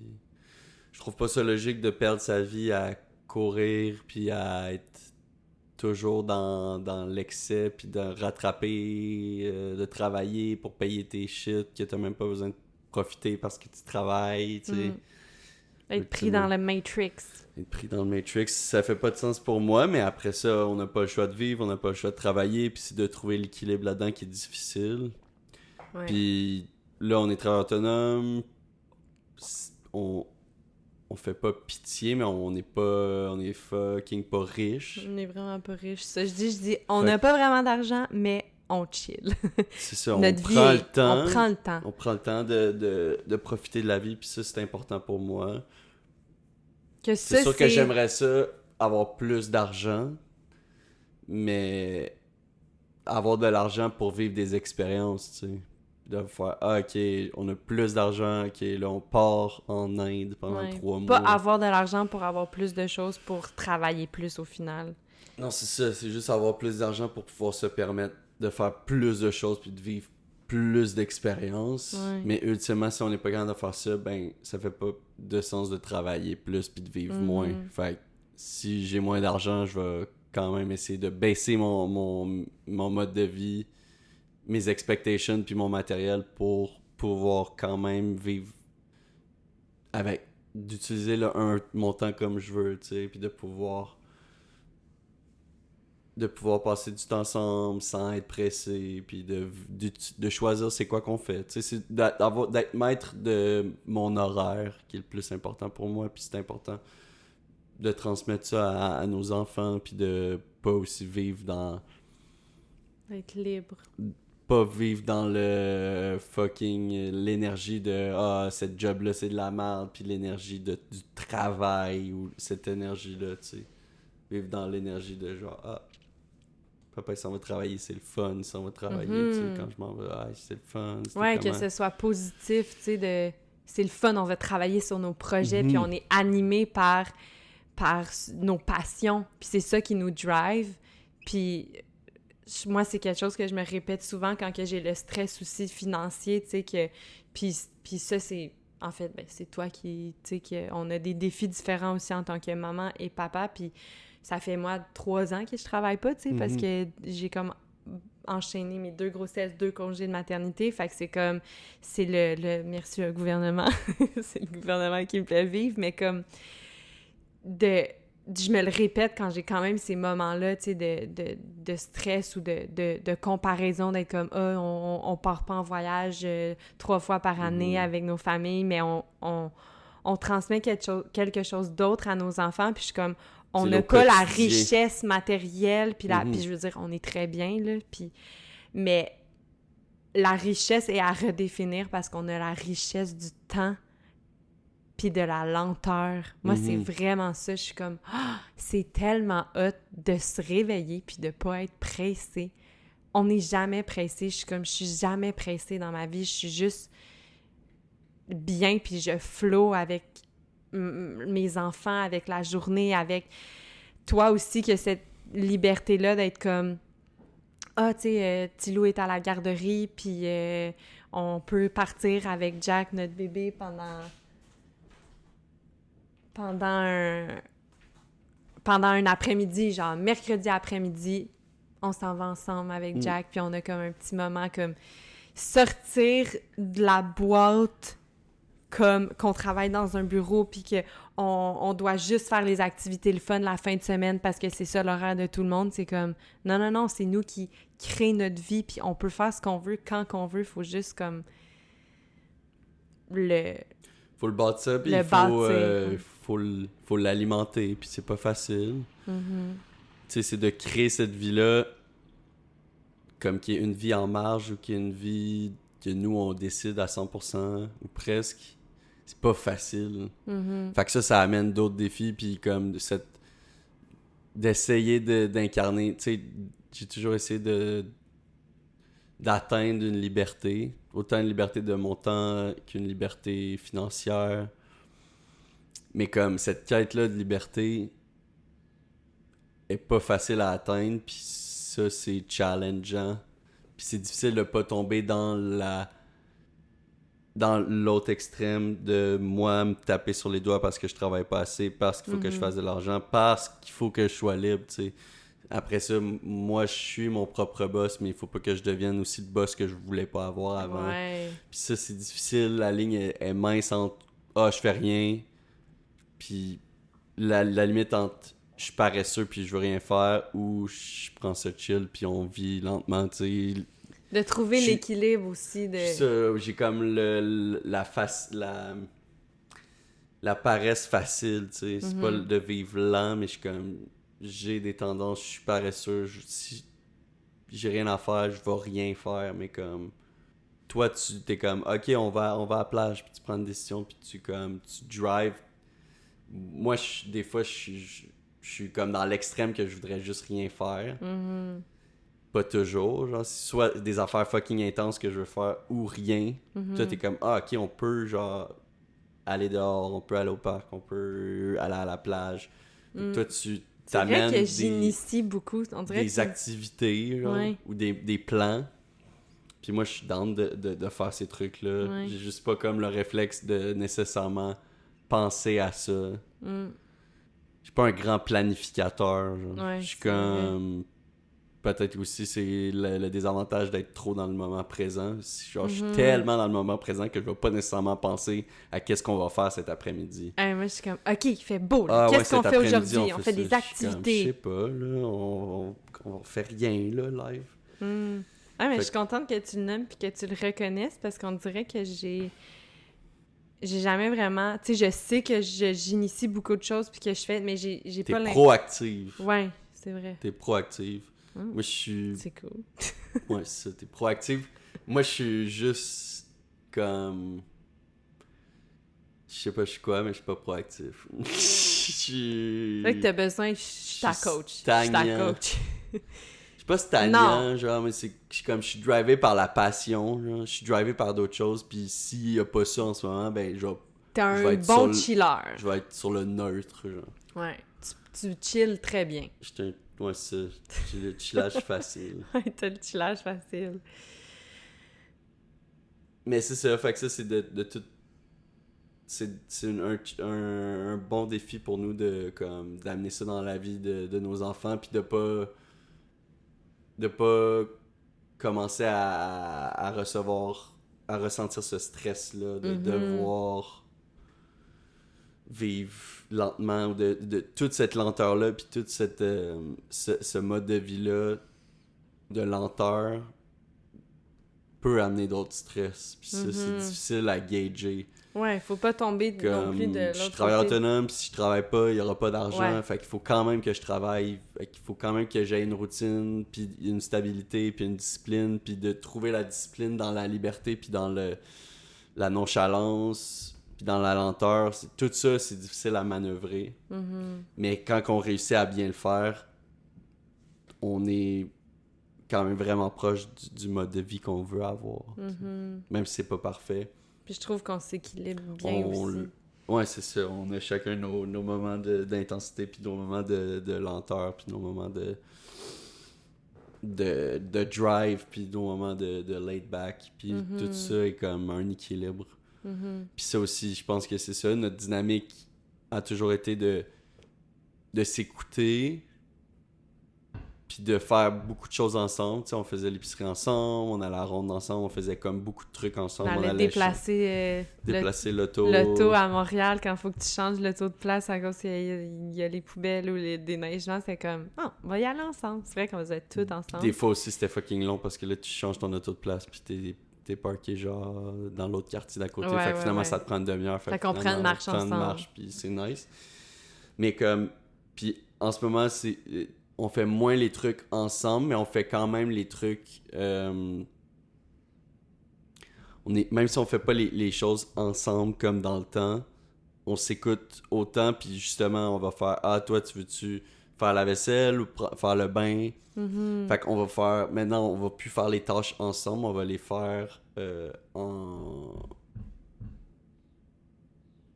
conscience de l'autre ou juste en collaboration.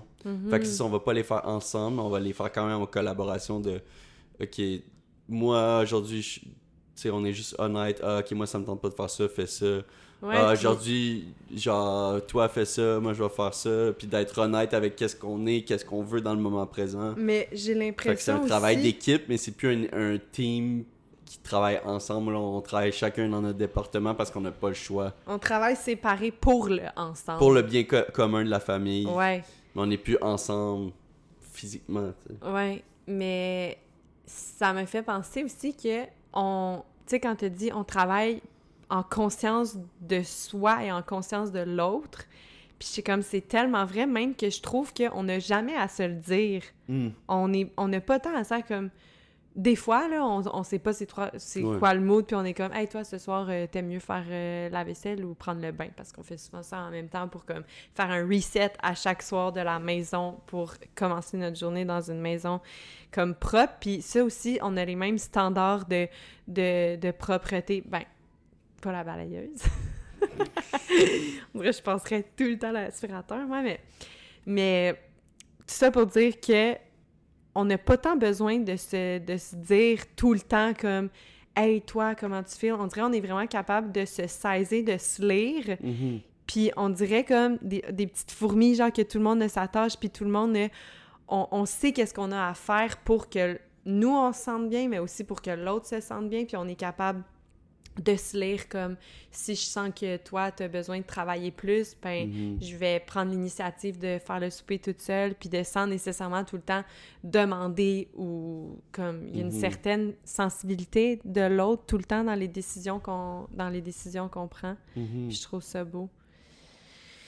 Tu sais, on parle souvent de la parentalité, oui, mais je trouve que dans la parentalité, il y a comme la maternité qui est très claire, tu sais, tout ce que la maman traverse avec la grossesse et l'enfantement, le postpartum, tout ça. Puis qu'on parle pas beaucoup de paternité. Comment est-ce que le père y vit ces changements-là? C'est quoi les défis d'un papa? Puis j'aimerais ça un peu t'entendre là-dessus. C'est comment est-ce que toi, tu t'épanouis dans ton rôle de papa? C'est quoi tes défis de papa, tu sais, sans être comme le parent dans la famille, mais de papa? Comment est-ce que tu as vécu ça, toi aussi, cette transition-là de devenir un père? Puis c'est quoi qui t'a changé le plus dans ce changement-là, cette transformation-là dans ta vie? Mais je pense que la paternité... Et le terme paternité puis la paternité dans la société est en ce moment à redéfinir ou est en ce moment en train de changer. D'être dans une transition parce qu'avant c'était comme le rôle du père dans la famille puis dans la société était clair puis le rôle de la mère était clair versus en ce moment que le père aide beaucoup plus la mère, est présent à plein de niveaux, autant dans la vie des enfants, dans l'éducation. Il y a plein de pères dans les années 50, 60, même jusqu'à dans les années 80, comme qui parlaient presque pas au bébé, aucune interaction avec le bébé avant que le bébé ait 12 ans puis qu'il puisse aller lancer une balle avec lui, tu sais. Il y en a plein des pères qui étaient pas intéressés par les bébés, puis aussi parce qu'ils travaillaient 60 heures semaine puis qui étaient pas à la maison. C'est fou. Puis tout ça, c'est le rôle du père dans la société qui est qui était clair, là, c'est de moins... Là, c'est plus ça, mais c'est quand même pas aussi clair que le rôle de la mère. Puis c'est correct, puis après ça, chacun a un rôle différent, puis nous, notre rôle, on le sait, puis il est clair, puis mon rôle dans ma vie est clair, tu sais. Après, c'est comme le stamp dans la société du rôle du père qui est à définir, parce que ça, c'est flou en ce moment avec les nouveaux... Parce que c'est en transition, parce que avec c'est en les train de nouvelles changer. barrières, puis aussi avec les nouveaux barèmes qui changent. Puis le rôle de la femme dans la société, le rôle de la femme au travail. Avant, tu sais, si la femme était... Elle travaillait pas puis elle était 100% mère à la maison, ou presque toutes les femmes étaient mères à la maison, c'est sûr que le rôle il est plus clair, tu sais. Puis le père, il ramène de l'argent, puis la mère, elle s'occupe des enfants. Puis de la maison, c'était ça. Là, maintenant, les enfants à la garderie, la mère qui travaille, le père qui a moins besoin de travailler à cause que la mère qui travaille. Puis juste comme l'égalité de on va se diviser les tâches, puis là maintenant c'est pas juste les femmes qui cuisinent, l'homme il cuisine, fait que moi je cuisine, j'aime ça faire du ménage, on fait du ménage, je veux dire. On fait ensemble. Toutes les tâches possibles, on les divise, tu sais. Fait que le rôle du père dans ma paternité à moi, comment je la vis, c'est sûr, ça a tout changé ma vie. Ça a changé mon lifestyle, mais je sens pas que j'ai changé nécessairement d'identité. Je sens encore que je suis la même personne avec mes amis. Je sens encore que, tu sais, je feel encore comme un fils avec mes parents, puis comme un frère, comme un père. Maintenant, je suis un père. Comme ça s'additionne, mais... Je pense pas que mon identité complète a changé. Tu le vois plus comme une addition que comme une transformation? C'est une transformation, mais c'est comme une évolution, mais c'est pas un changement complet d'identité. Comme quand j'entends les mères, comme toi, quand j'entends comme le deuil de la mère. Le deuil de la jeune fille. Ouais, puis... tu fais un deuil sur ton passé, tu fais un deuil sur ton ancienne identité. Versus moi, je suis comme, oui, mon lifestyle a changé, mais je sens pas que j'ai fait un deuil. Je sens que je suis encore la même personne, mais avec plus de skills, puis plus de bagages, puis différentes responsabilités. Mais pas nécessairement une nouvelle identité. C'est tellement intéressant parce que... C'est vraiment pas la même chose pour les femmes. Ouais, c'est tellement pas la même chose pour les femmes, puis... Peut-être qu'il y a certaines mamans aussi qui le vivent comme plus comme toi tu l'as décrit, mais moi, des personnes que je m'entoure, tu sais, qui sont très dans les naissances physiologiques, puis de vivre toute cette expérience-là, de donner naissance à ton enfant de façon naturelle, ça te transforme parce que tu passes par tellement de stades, puis c'est un voyage astral, là. C'est vraiment intense dans où est-ce que tu vas, puis après ça, ce que tu réalises, que cette force-là que tu as en toi-même, que tu n'avais jamais expérimenté avant, puis pour moi, je pense que c'est vraiment ça qui vient avec le changement de la transformation identitaire, comme d'avoir l'impression d'être une nouvelle personne. On dit souvent... Quand tu donnes naissance à un bébé, tu donnes naissance à une nouvelle version de toi-même, tu donnes naissance à la maman que t'es. Tu passes par tout ce processus-là d'enfantement, puis que tu t'enfantes ton bébé, mais que t'enfantes aussi comme une nouvelle version de toi-même. Oui, ce titre-là, tu sais, que ce rôle-là que tu portes dorénavant et à tout jamais. Puis je pense que c'est vraiment ça qui fait la différence dans peut-être la façon que les mamans vivent leur parentalité versus les papas.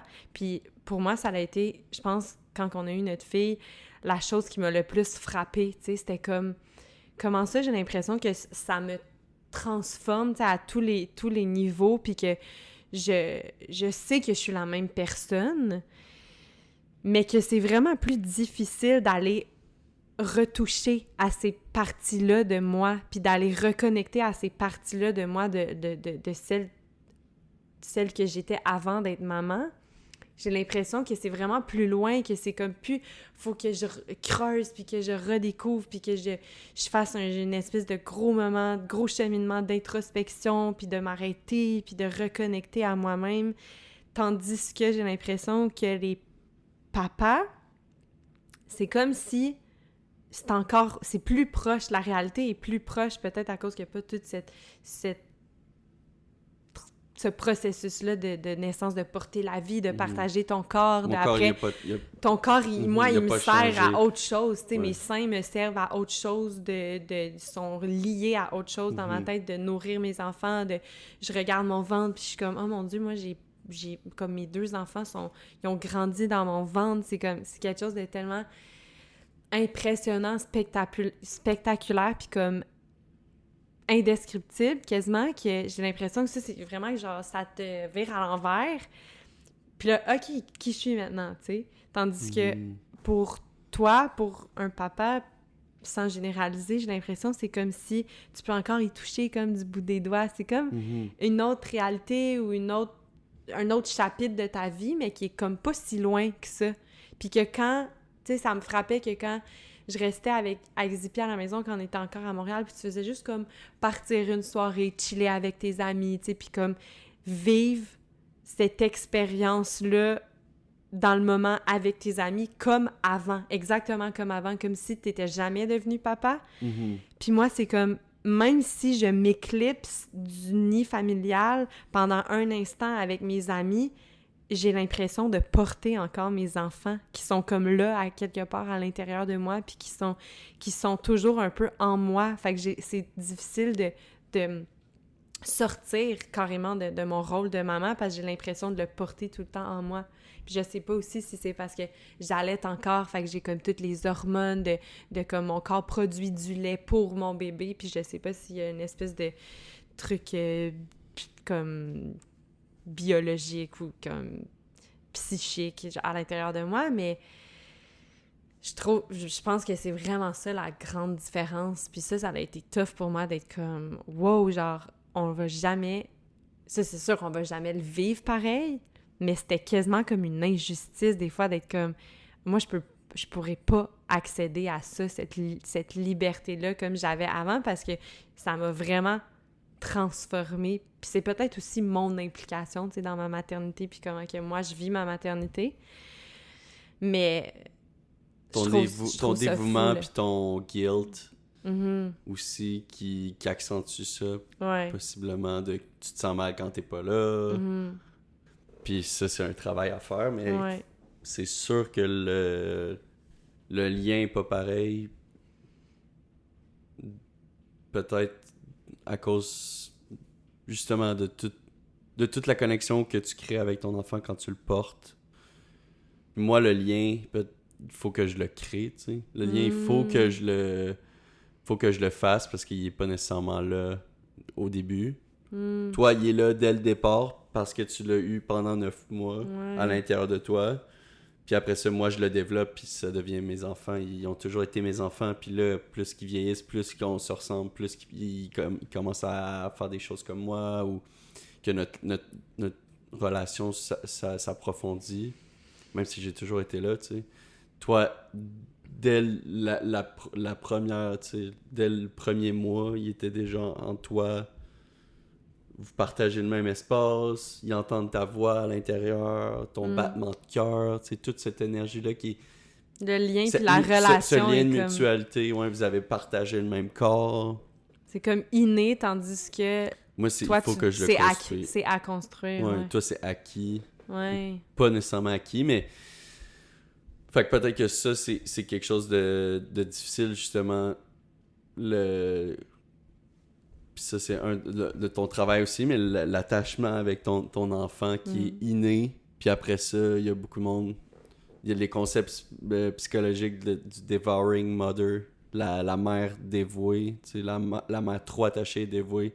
Puis le rôle du père, à un certain point, c'est d'aider la mère à se détacher de l'enfant, tu sais. C'est ça qui est fou, c'est qu'à un certain point, le père, il y a toujours une déconnexion. Une facilité à se... Il y a comme il y a des liens qui sont pas aussi forts. Il y a un lien avec ton enfant qui est toujours là. Mais il y a des choses qu'il faut que tu laisses aller en tant que mère pour laisser ton enfant s'accomplir puis devenir sa propre personne. Puis les parents qui sont surprotecteurs, qui vivent dans une bulle puis qui cocoonent leur enfant, créent des problèmes irréversibles pour le futur, puis ça fait des fuck-up pour les enfants qui deviennent des adultes. Ben, c'est à long terme, là, c'est à vie, là, ces problèmes-là. Là. Puis faut faire d'être attention. capable à un certain moment, pas juste de cocoon, genre d'être là, puis d'être... C'est correct d'être là, d'être présent, oui. d'être gentil, d'aimer. L'amour va toujours être... Il y a un laisser-aller à un Il y a moment un donné qui est laisser-aller. important. Assez tôt, je pense, dès que l'enfant commence à gagner de l'indépendance vers 2 ans, tu sais, on sent que l'enfant commence à vouloir vivre, à vouloir s'épanouir par lui-même, elle veut tout faire par elle-même. C'est l'indépendance qui commence, puis c'est là qu'il faut aussi, je pense, couper certaines... Tu sais, couper Mais le je pense cordon. que ce que tu veux dire, c'est comme... La mère, elle doit le couper. D'accepter ce besoin d'indépendance-là, puis d'autonomie. Puis de pas aller dans notre... de pas approcher notre parentalité dans une espèce d'anxiété de non, faut que je le garde proche de moi. Non, faut ci. Non, faut ça. Tu sais, que je veux garder mon enfant. C'est pour moi. C'est comme anxieux, puis très comme contrôlant. Puis ça, je suis tellement d'accord avec toi. Mais ouais, je pense que c'est vraiment plus difficile pour la maman de le faire. Fait que c'est beau de le voir que comme peut-être que mon partenaire peut m'aider à le voir comme ça, puis de OK, laissez aller. OK, c'est correct de prendre du temps pour son moi. développement, okay. Pour toi, pour nous. Puis pour c'est tout correct ça. aussi que mon enfant soit... Moi, c'est souvent ça, je me rappelle quand je me sens mal de pas passer du temps avec mes enfants, ou quand je me sentais mal, tu sais, au début, puis même encore des fois que mon enfant va à la garderie, tu sais, de pas comme tout faire parce que j'ai très le syndrome de la mère parfaite, puis de porter tous les chapeaux, puis de tout bien faire, puis que tout le monde soit heureux, puis de donner. Mais d'être comme...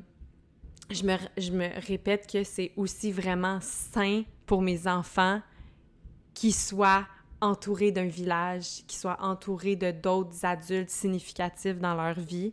Ou enfants, juste d'être confrontés à d'autres personnalités, de tous âges. D'autres qualités, d'autres défauts, d'autres réactions, d'autres expériences. Tous les humains t'apportent tellement quelque chose de différent que si t'es pas confronté à d'autres humains, ou si t'es en connexion avec d'autres humains, mais que ta mère est toujours là, en haut de toi, potentiellement que tu vas pas faire des connexions aussi fortes avec ces autres gens-là, puis tu vas pas apprendre autant de ces autres humains-là. Puis je pense qu'on grandit tous des humains qui sont autour de nous, puis nos enfants aussi peuvent apprendre beaucoup des autres humains autour. Puis que si on overprotect, puis on cocoon, puis que l'enfant est toujours dans la maison, puis il est pas confronté à d'autres gens, ben ça limite son éducation, puis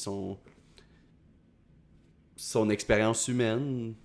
L'expérience humaine, c'est pas nécessairement d'être isolé dans le bois à 5 ou à 4, juste la famille. Tu sais, il y a plusieurs layers à ça, mais comme le d'offrir social, des expériences, l'expérience, il y a plein d'autres choses, tu sais, d'autres cultures, d'autres pays, d'autres trucs, d'autres réactions, les gens qui vont se fâcher, puis qui vont pleurer ou qui vont agir d'une manière... Il faut que l'enfant apprenne à être confronté à ça pour pouvoir mettre ses propres limites, pour pouvoir faire « Ah, ça c'est nice, mes parents sont pas de même, puis ça je trouve ça nice.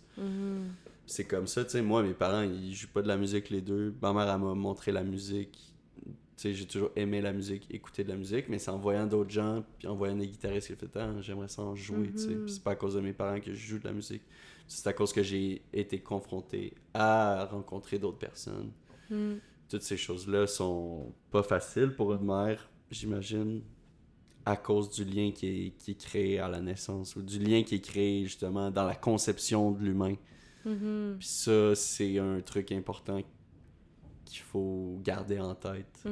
Qu'il y a certaines choses qu'il faut laisser aller pour le bien-être de ton enfant, mais aussi pour le bien-être de toi, pour retrouver ton identité. Pas nécessairement retrouver l'identité que tu avais avant, parce que ça, justement, si tu as fait un deuil puis tu es une autre personne, mais te retrouver toi en tant qu'humain. De redécouvrir. Redécouvrir c'est qui t'es avec tes nouvelles forces puis ton nouveau bagage, mais t'es encore une humaine à part entière, puis il faut que tu t'en rappelles, puis tes enfants, ça sera pas long qu'ils vont aller à l'école, seront pas là les fins de semaine, puis qu'ils seront pas toujours là, puis qu'ils vont partir à 18 ans juste pour vivre leur vie, puis c'est correct, puis c'est beau.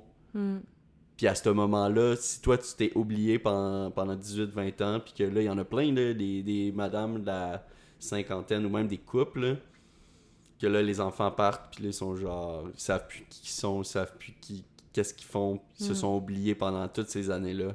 Chaque petite étape de l'indépendance de ton enfant, c'est comme un apprentissage aussi pour toi, puis un genre pour retrouver ton indépendance à toi aussi. À toi aussi, comme en te préparant à ce moment-là où est-ce qu'ils vont voler de leurs propres ailes, puis comme peut-être aller créer leur famille, puis leur réalité, puis partir en voyage, puis vivre leurs expériences en dehors de comme d'être sous ta responsabilité, ta garde, ouais, toujours ta responsabilité, mais comme ta... Ouais, mais c'est ça, mais je pense que c'est aussi beau de cultiver ses passions, de cultiver ton toi. Ça a toujours été important pour moi, de rester qui que je suis, puis de rester fidèle à qui que je suis, parce que pour moi, c'est le plus beau cadeau qu'on peut faire à nos enfants, de vivre de ses passions, d'explorer, d'être dans une zone d'ouverture, puis de voir son père apprendre quelque chose. Tu sais, si j'ai commencé à faire du jiu-jitsu, puis que je leur montre, ou qu'à un moment donné, j'ai une compétition, qui me voit faire une compétition de ça, puis qui me voit apprendre une nouvelle discipline, puis struggle, tant mieux. De me voir gagner ou de me voir m'épanouir dans quelque chose, c'est le fun. Puis si je perds la compétition, ben de me voir perdre, tu sais, puis de voir comment je réagis dans la défaite, puis de comprendre que on peut pas toujours gagner, mais que genre la prochaine fois, je vais tout faire pour gagner, ou que je vais... Tu sais, eux, ils vont apprendre de la manière dont je réagis dans cette défaite-là, ou de la manière dont je gagne dans cette victoire-là. Puis c'est aussi de voir, si tu fais une compétition de danse ou tu fais un concert, tu sais, les mères qui font de la musique ou qui font de la danse, puis là, les enfants qui vont voir leur mère danser. C'est beau de voir les humains, tes enfants. C'est beau pour les enfants voir leurs parents s'épanouir dans leur discipline à eux puis dans leur passion à eux. Pas juste vivre dans OK, ma mère, qu'est-ce qu'elle fait, ma mère? Ben, elle fait le lavage, puis elle fait du ménage, puis elle fait tu sais, il y en a gros, là, que les petits vont dessiner. Qu'est-ce qu'elle fait, ta mère? Ben, elle est bonne pour faire passer la balayeuse. C'est drôle, mais ça exprime bien le point de, comme, l'identité. Ouais. C'est que t'es qui, ma mère? Ma mère a fait de la danse. Ma mère, c'est la meilleure danseuse du monde. Genre, tu sais, c'est beau. De voir tes modèles comme des gens qui font des choses. Pas juste comme, ah ben mon père, il est toujours au travail, il est pas là. Fucking triste comme réponse. Ou genre, ah papa, aujourd'hui, est-ce que tu pourrais pas aller travailler parce que je te vois jamais. Des affaires qui brisent le cœur quand on entend des histoires réelles de tous les jours. Ou des affaires comme ma mère, tu dessines sa mère, puis ta mère, tu vois le dessin, puis c'est une madame qui passe la balayeuse, tu sais. Que tu veux être la mère qui passe la balayeuse pour tes enfants, tu sais. C'est un drôle de rôle, puis c'est une drôle de responsabilité à tenir. Ouais, d'où l'importance de continuer à s'épanouir, puis de cultiver sa vie, cultiver ses passions. C'est vrai. Est-ce que pour toi, la parentalité consciente, quand moi, je me suis vraiment plongée dans cet univers-là, ça a été un peu confrontant pour toi ou ça faisait du sens? Puis, parce que quelqu'un qui nous demandait, parce que c'est quelque chose qui est vraiment difficile dans le cheminement spirituel, quand tu as l'impression de le faire tout seul de ton côté, puis que la personne avec qui tu partages ta vie, tu as l'impression qu'elle est vraiment pas là, qu'elle est pas ouverte à ça, qu'elle est pas ouverte à changer, à être plus conscient, à évoluer, à devenir la meilleure version de soi-même, à plonger dans ses parts d'ombre pour s'élever, puis tu peux pas tirer les gens qui sont pas prêts à avoir ça avec toi, mais quand c'est la personne avec qui t'as des enfants, puis avec qui tu partages ta vie, ça doit être très confrontant. Puis c'est ça, tu sais, il y a une question, c'est comme, est-ce que vous vous êtes entendu dès le départ sur le conscious parenting? Comment qu'on s'est pris un peu? Puis je trouve que c'est quand même arrivé très naturellement dans nos vies, mais j'aimerais ça t'entendre parler là-dessus. C'est arrivé naturellement dans nos vies à cause que je t'ai laissé comme l'idée cette partie-là, puis aussi je me suis laissé apprendre, Tu t'es laissé puis je me suis laissé guider par toi, qu'est-ce que tu t'apprenais à ce moment-là, parce que tu étais en train de faire ton cours, puis toi aussi t'apprenais tranquillement à... T'apprenais ces nouvelles techniques-là, puis cette nouvelle façon de voir l'éducation. La vie, ouais. Façon de voir la vie. Puis... Je t'en parlais beaucoup de mes big haha moments, comme on dit, de « Ah, telle affaire, là, j'ai pleuré, puis là, je t'en parlais beaucoup. Moi, j'ai toujours été comme vraiment ouvert, puis en mode comme je prends tout parce que j'avais aucune idée préconçue de comment moi j'allais être parent nécessairement. J'avais pas comme un chemin préfet de genre la parentalité traditionnelle. Ou aussi, tu sais, c'est naturel pour les gens de juste, on va refaire qu'est-ce qu'on a fait, tu sais, qu'est-ce qu'on a, on a vécu, on a reçu. Qu'est-ce qu'on a reçu. Mais moi, c'était comme toute la confiance était sur toi pour me guider, puis juste comme j'allais juste être à l'écoute, puis j'allais te suivre dans ça à cause que moi j'avais aucune idée puis aucune expérience avec les enfants. J'avais été en contact avec 0 bébé dans ma vie. Quand on a su qu'on allait avoir des enfants, tu sais, toutes mes amies étaient fucking stressées pour moi. Personne dans ma vie est prêt à avoir des enfants. Plein de mes amis qui étaient célibataires ou avec des filles toxiques ou juste comme tellement pas dans un mindset pour avoir des bébés. Puis moi, la seule chose qui me tenait groundé puis qui faisait en sorte que j'étais pas stressé d'avoir des enfants, c'est que je savais que toi, t'étais prête, puis je savais que toi, c'était ton plus grand rêve, puis moi, j'avais 100% confiance en toi, tu sais. Ouais. Toute ma confiance était sur toi, Ouais. puis après ça, le reste, je sais que ça allait être correct, tu sais. Parce que je savais que t'avais été dans une garderie, que t'avais géré genre 8 bébés en même temps, à changer plein de couches, puis à t'occuper de plein d'affaires, à plein de layers, à être nounou dans une famille pendant 2 ans, 3 ans. Puis que ta passion pour les enfants, puis que ton niveau d'expérience avec les bébés était tellement grand que ça patchait pour le mien. Puis moi, j'étais comme... Tout ce que je sais, c'est que j'apprends vite, puis que je suis capable de... Je suis une éponge, puis que je suis capable de bien apprendre. Puis que je suis ouvert. T'es curieux. Moi, c'est ça. Que je suis curieux, que t'as une grande curiosité. Je vais juste suivre, puis apprendre, puis me laisser guider par les apprentissages, puis juste comme te faire confiance à 100% pour amener ça, puis à chaque fois que t'amenais du knowledge, puis que t'amenais des concepts de parentalité consciente, j'étais comme, ça fait crissement du sens, finalement, je suis comme, ouais, pas avoir découvert ça, je sais pas, peut-être que j'aurais fait des recherches, peut-être que je serais tombé là-dessus, tu sais, avec une autre fille, ou dans une autre réalité, dans un autre univers parallèle, avec une autre fille, que elle... tu sais, avec aucun knowledge de bébé comme moi, tu sais, de partir de zéro, puis on est comme, là, on a 0 expérience, nous deux. Ouais. Là, ça aurait été fucking stressant. Là, j'aurais peut-être plus fait mes recherches moi-même, puis come up avec des techniques qui fait du sens, puis tomber dans ce mode-là de parentalité consciente aussi, par moi-même. Mais là, vu que toi, tu l'amenais, toutes les pratiques, puis les mentalités faisaient vraiment du sens avec notre mode de vie, puis avec... juste la manière dont les enfants réagissent, puis les enfants sont... à chaque fois qu'il y a quelque chose que j'apprends, je suis d'accord, puis je veux juste l'appliquer. Fait que je pense pas que c'était une... Je pense pas que c'était... Je pense que c'est venu naturellement, mais en même temps, tu t'étudiais pour ça en même temps. Fait que c'était comme... C'était logique aussi parce que t'étudiais ce contenu-là. Puis C'est j'ai pas comme commencé si t'étais aussi... à l'uni, en politique, puis là, t'étais enceinte du bébé. Ouais, j'étais déjà en éducation. Là, t'étais en éducation. Ouais. En tout cas. Mais aussi, j'ai commencé mon cours quand que Zippy, elle avait 1 an.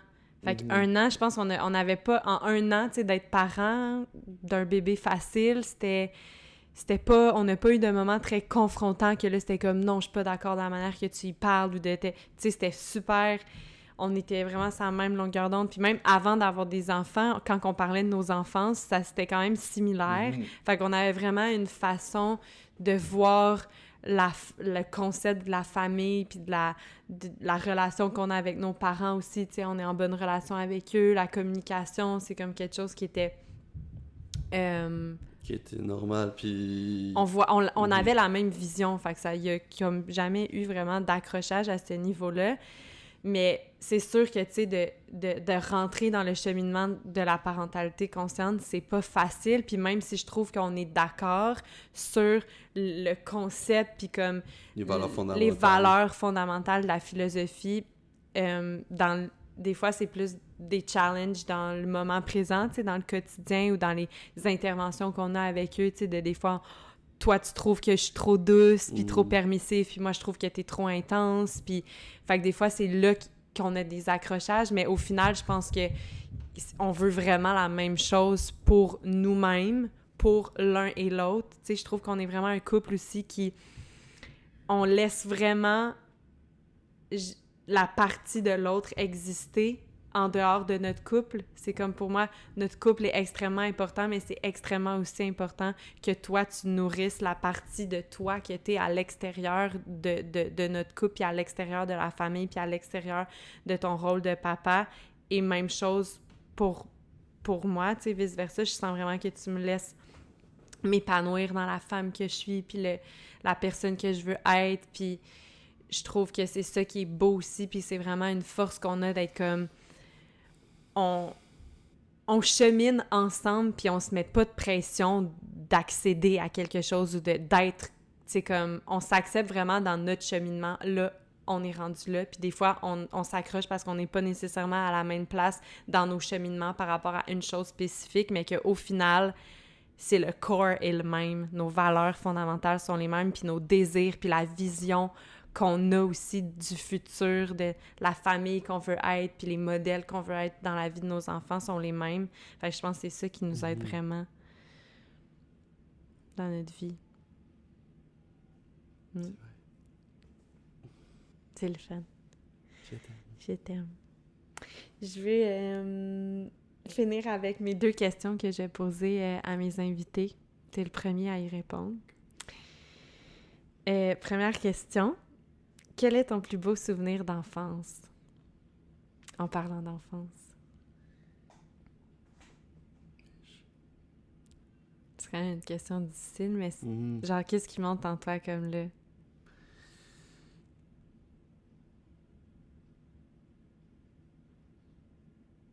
Je pense que c'est quand on allait en camping l'été avec mes parents. Puis il y a comme quelques trips de camping qui se mélangent dans ma tête, fait que je suis pas sûr exactement quoi qui est quoi. Mais... tous ces moments-là. Mais les moments de camping, je pense qu'il y a un road trip qu'on avait fait à Matane. Mon père commençait sa business, puis on allait chercher un fridge à Matane. Tu sais, c'est quand même loin, là. C'est quand même genre 8-9 heures de route. Pour des enfants, c'est long, là. Mais on était avec nos cousins, puis fait que quand on était avec nos cousins, ça se passait toujours bien, Sam puis Ben, puis c'était tellement juste le fun de partir comme avec eux. Le temps n'existait plus, puis même si on était fucking long, on faisait juste s'amuser dans l'auto, puis on n'était pas juste moi et mon frère, on était avec nos cousins. C'était spécial, il y avait 2 autos, on avait toujours des walkie-talkies, fait que on se parlait d'auto en auto avec des walkie-talkies, genre ok là les enfants veulent arrêter, on s'en va, on arrête pisser ou whatever. Puis ça, je me rappelle que c'était des beaux moments de mon enfance, puis c'était comme si la vie arrêtait, puis nos parents ils étaient heureux parce que nos parents étaient avec leurs amis, ça changeait la vibe familiale de comme la routine, comme tout était toujours correct, genre c'était jamais comme des moments dark, genre tu sais la routine puis tout ça, c'était toujours, j'ai eu une belle enfance, T'as des beaux mais il y souvenirs de avait ça. pas non plus beaucoup de moments d'euphorie ou de bonheur intense, c'était juste neutre, tu sais. Puis quand je me rappelle les moments de camping comme ça ou de voyage, même si on n'allait pas loin, c'était des beaux moments dans mon enfance parce que là, c'est là que je voyais mes parents avoir du fun avec leurs amis, pas juste comme être en mode parent. Fait qu'eux, ils étaient capables de décrocher. Mes parents qui boivent plus, ils deviennent sous, sont fucking drôles, tu sais, comme... Puis nous, on a du fun avec nos cousins. Puis qu'on fait juste nous enjoy, puis eux ils enjoy, puis ils s'en foutent, puis nous ils nous font confiance, puis nous on a du fun, puis on joue à des jeux sur la plage, on s'invente des scénarios. Tout le monde Puis... se sent léger de sortir de la routine familiale, puis de voir ses parents heureux, comment que ça peut puis de juste te rendre heureux aussi, d'être comme... chasser les coquillages, puis me prendre pour un archéologue, puis genre juste ramener plein de coquillages, passer des heures à faire ça, puis... Fait que ça, c'est sûrement mon plus beau souvenir de jeunesse. Ou en tout cas, comme mes plus belles... ma plus belle relation avec mon enfance. C'est comme les vacances. Voir tout le monde heureux ensemble. Ouais, C'est beau. c'est ça, le monde heureux. Puis c'est pas pareil comme la routine. Ouais. Tu sais que c'est spécial parce que là, on va au resto plus souvent. Ouais. On est en mode vacances. Genre, nos parents sont pas stressés par rien. Il y a pas la vie qui nous court après. C'est juste comme... Juste du fun. Le monde est là pour avoir du fun. Tout le monde est là pour avoir du fun. Ouais. Puis ça paraît dans l'énergie. Tu sais, les enfants sont excités, les parents sont excités, Oui. les matantes sont sur le party. Genre, ça, c'est le fun, cette énergie-là. Ouais. Une énergie d'euphorie pour tout le monde. J'ai choisi cette question-là parce que, tu sais, c'est quand même une question qui est difficile à répondre parce que, comme, c'est quoi ton plus beau souvenir d'enfance? C'est comme, sur le coup, c'est tough, mais je pense qu'il y a vraiment une belle morale puis une belle leçon de vie qui va toujours être connectée à la philosophie de la parentalité consciente dans les réponses des gens qui sont devant moi puis des gens qui répondent à la question parce que c'est ça qu'on retient souvent de... Comme, tu sais, la simplicité, de voir ses parents heureux, d'être épanoui, de sortir de la routine, de sortir de... Il y a quelque chose de féerique, tu sais, il y a quelque chose de... Je suis sûre de qu'il y a pur. Ouais, dans de qu'est-ce pur. qu'on se rappelle. Ouais. Puis ça nous ramène à la source. C'est quoi l'enfance? C'est ça la magie de l'enfance. C'est quoi l'importance? Ouais. Souligner l'importance. Puis tu vas le voir aussi là, avec plusieurs... Ouais, c'est ça. Tu vas voir la corrélation entre plusieurs invités avec 100 épisodes. Là, tu vas pouvoir faire c'est quoi le plus beau souvenir d'enfance de tous ces gens-là. Puis là, après ça, toi, de faire un résumé de ça. Ouais. Ça va être une belle...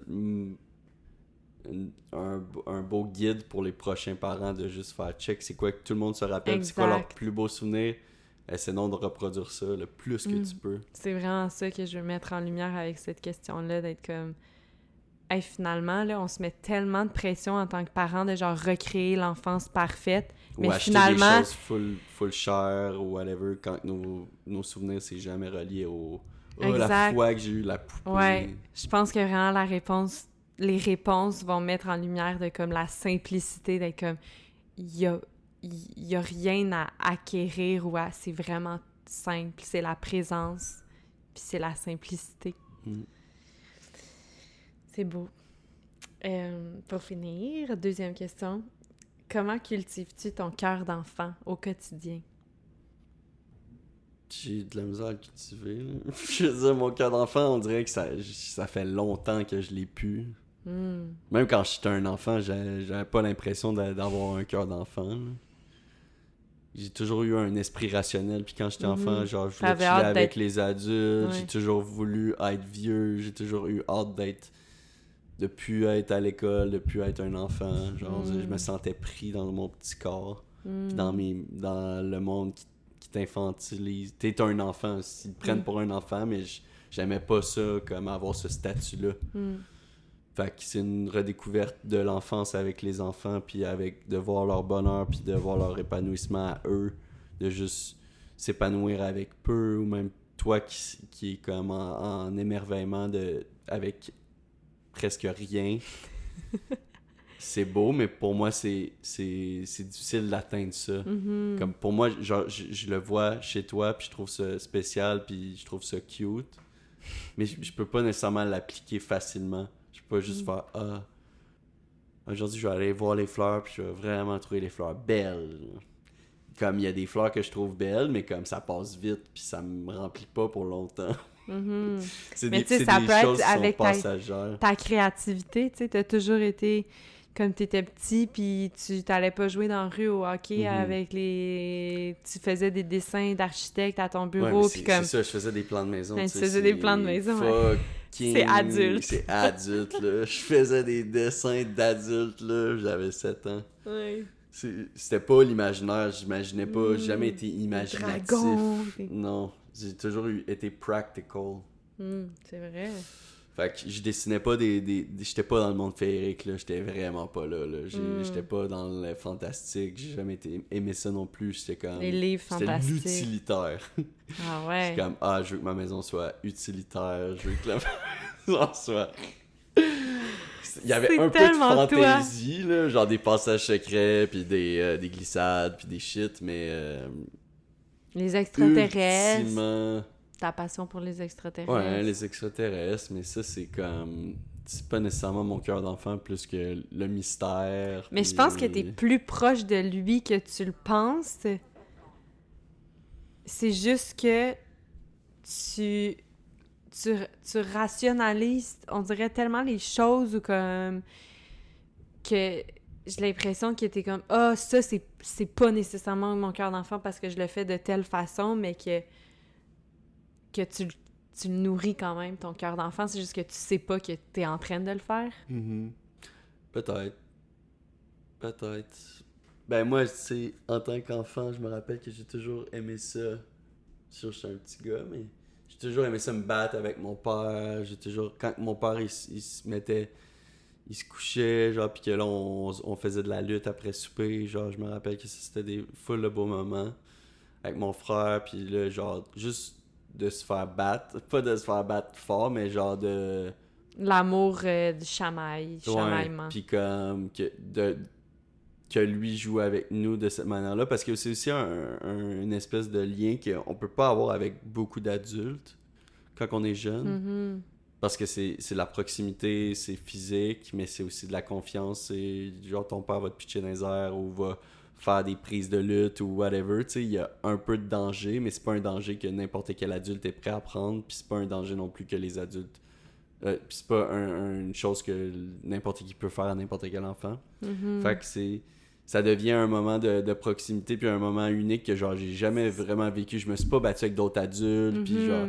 Fait que ça devient quelque chose de vraiment spécifique au père, aux mères, des mères aussi qui se battent. Pour là. rentrer dans les stéréotypes. Non. Mais en tout cas, c'est juste moi, ma mère, elle se battait pas avec nous, mettons, là, ou peu, puis quand on le faisait, genre, on le faisait un peu, puis on riait, mais c'était jamais comme intense et long, là, tu sais, c'était pas comme... C'était des brefs moments. Fait que peut-être... Fait que vu que moi, j'ai aimé ça, peut-être que j'essaye de reproduire ça avec mes enfants, puis juste d'aller trouver d'avoir ce rôle-là pour eux, puis juste comme de pouvoir faire un peu... Puis là, ils sont encore jeunes, mais de pouvoir se battre, puis juste... Moi, j'avais hâte de pouvoir battre mon père, puis de pouvoir, genre... Parce qu'il était tellement fort, puis on était nous deux sur lui, puis c'était impossible de le battre jamais, tu sais. Jusqu'à temps qu'on soit trop vieux, puis que là, il veut plus se battre contre nous, tu sais. Parce qu'il va perdre. Arrêter. Mais comme moi, je veux jamais arrêter, tu sais. Moi, je veux continuer de me battre avec mes ados, genre... avec mes... Ça sonne drôle. Non, mais juste de... Genre, moi pis mes amis, on se bat des fois, genre, juste pour le fun. Genre, pas se donner des coups de poing, mais genre, l'amour... Cette proximité-là. C'est une proximité du corps, pis c'est pour ça que je commence à faire du jiu-jitsu, tu sais. C'est quand même spécial, la proximité... Surtout avec les hommes, tu sais, la proximité des hommes entre eux. Des hommes adultes, là, t'arrives là, pis c'est genre, c'est des hommes qui se touchent, qui se chamaillent, puis qui s'étranglent, puis qui se tournent, puis tout, puis c'est de l'amour. C'est pas de l'amour, mais c'est un contact physique, une proximité physique avec des hommes qu'on vit pas souvent. Puis peut-être que c'est un désir comme sauvage de juste apprendre à se battre. C'est zéro sexuel, mais juste la proximité, puis de aussi pousser ton corps à sa limite. T'sais. Puis c'est de moi... Tu sais, il y a des dudes qui sont fucking gros, là, des dudes de genre 225 livres, juste du muscle, genre un monsieur en particulier de genre 45 ans, genre un chef d'entreprise fucking clean, mais genre il est fucking beef, puis genre quand il était sur moi, j'étais comme, God, lisse, il est lourd. Genre ça arrive quand, genre que t'as un dude sur toi, là. Puis il faut que t'apprennes à te déprendre, puis genre je sens son parfum, puis genre j'ai comme sa sueur sur moi, un gros fucking dude. Mais ultimement, puis moi je me mets en danger, puis après ça on a un good time, puis après ça on est juste... Finalement c'était juste pour tester les limites de mon corps peut-être, ou tester les limites de la réalité. Puis on désapprend à faire ça, genre plus qu'on vieillit. Donc comme on teste pas vraiment, on se met plus en danger, ou on teste pas notre corps. Puis je pense que c'est ça que de me battre avec mon père faisait, c'est comme...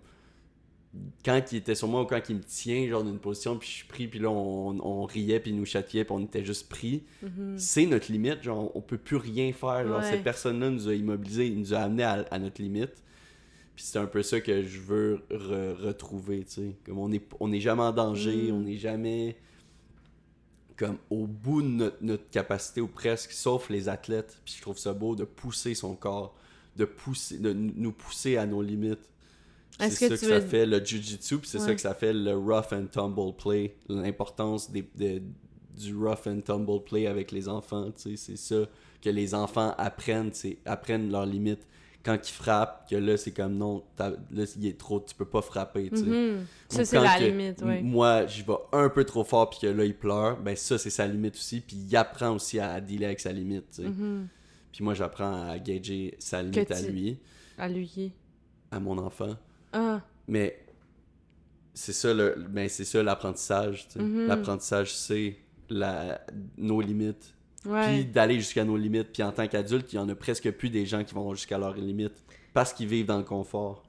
En tout cas, il y a beaucoup de choses de linker à ça, mais je pense que peut-être que c'est ça mon désir. Ouais, c'est ça, j'allais dire que est-ce que t'as l'impression que là, en commençant justement cette pratique-là de Jiu-Jitsu, que t'as un souvenir d'enfance qui est agréable, qui est le fun que dans ces moments-là que t'étais petit puis que tu te battais avec ton père, t'avais cette proximité-là, vraiment le fun, puis dans le jeu, puis dans l'amour, puis on rit, puis on se chamaille, puis c'est des beaux souvenirs même avec ton frère.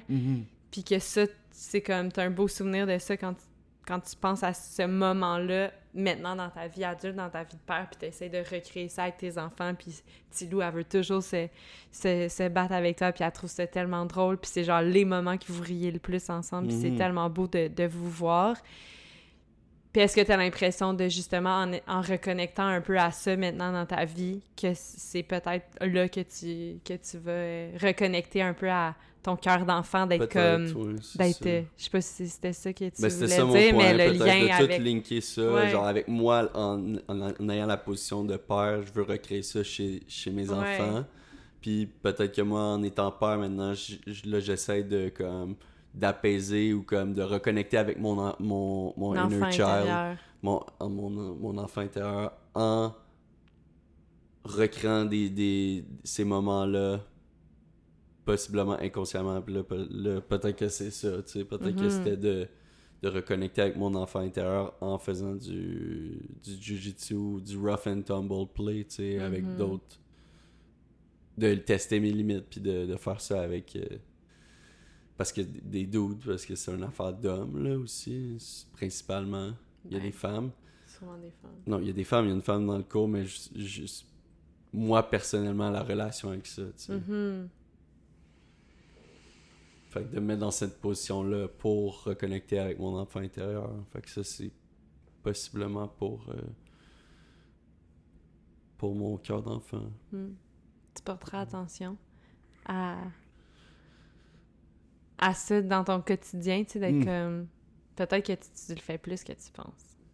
Peut-être. Peut-être que je suis trop dans le moment présent puis je pense pas, à cause que je suis comme un enfant. Oh. Finalement. Peut-être plus comme un enfant que je pense. Je t'aime, Bibi. Je t'aime. Presque 2 heures! Sans être interrompu. Je t'aime. Merci. Merci pour l'invitation. Merci. Mon premier invité. On finit avec du ASMR. Je t'aime. Merci aux abonnés. Abonnez-vous. Maman Lumière. Ah oui, abonnez-vous à Tony Cool. Tous mes projets, Saint-Aleph, Saint-Aleph, Le Facteur Cool, Aleph Média et Tony Cool. Si vous voulez l'encourager dans ses 1001 projets, c'est là que ça se passe. Je vais tout mettre ça en description. Tous tes comptes, tous tes projets. OK, bye!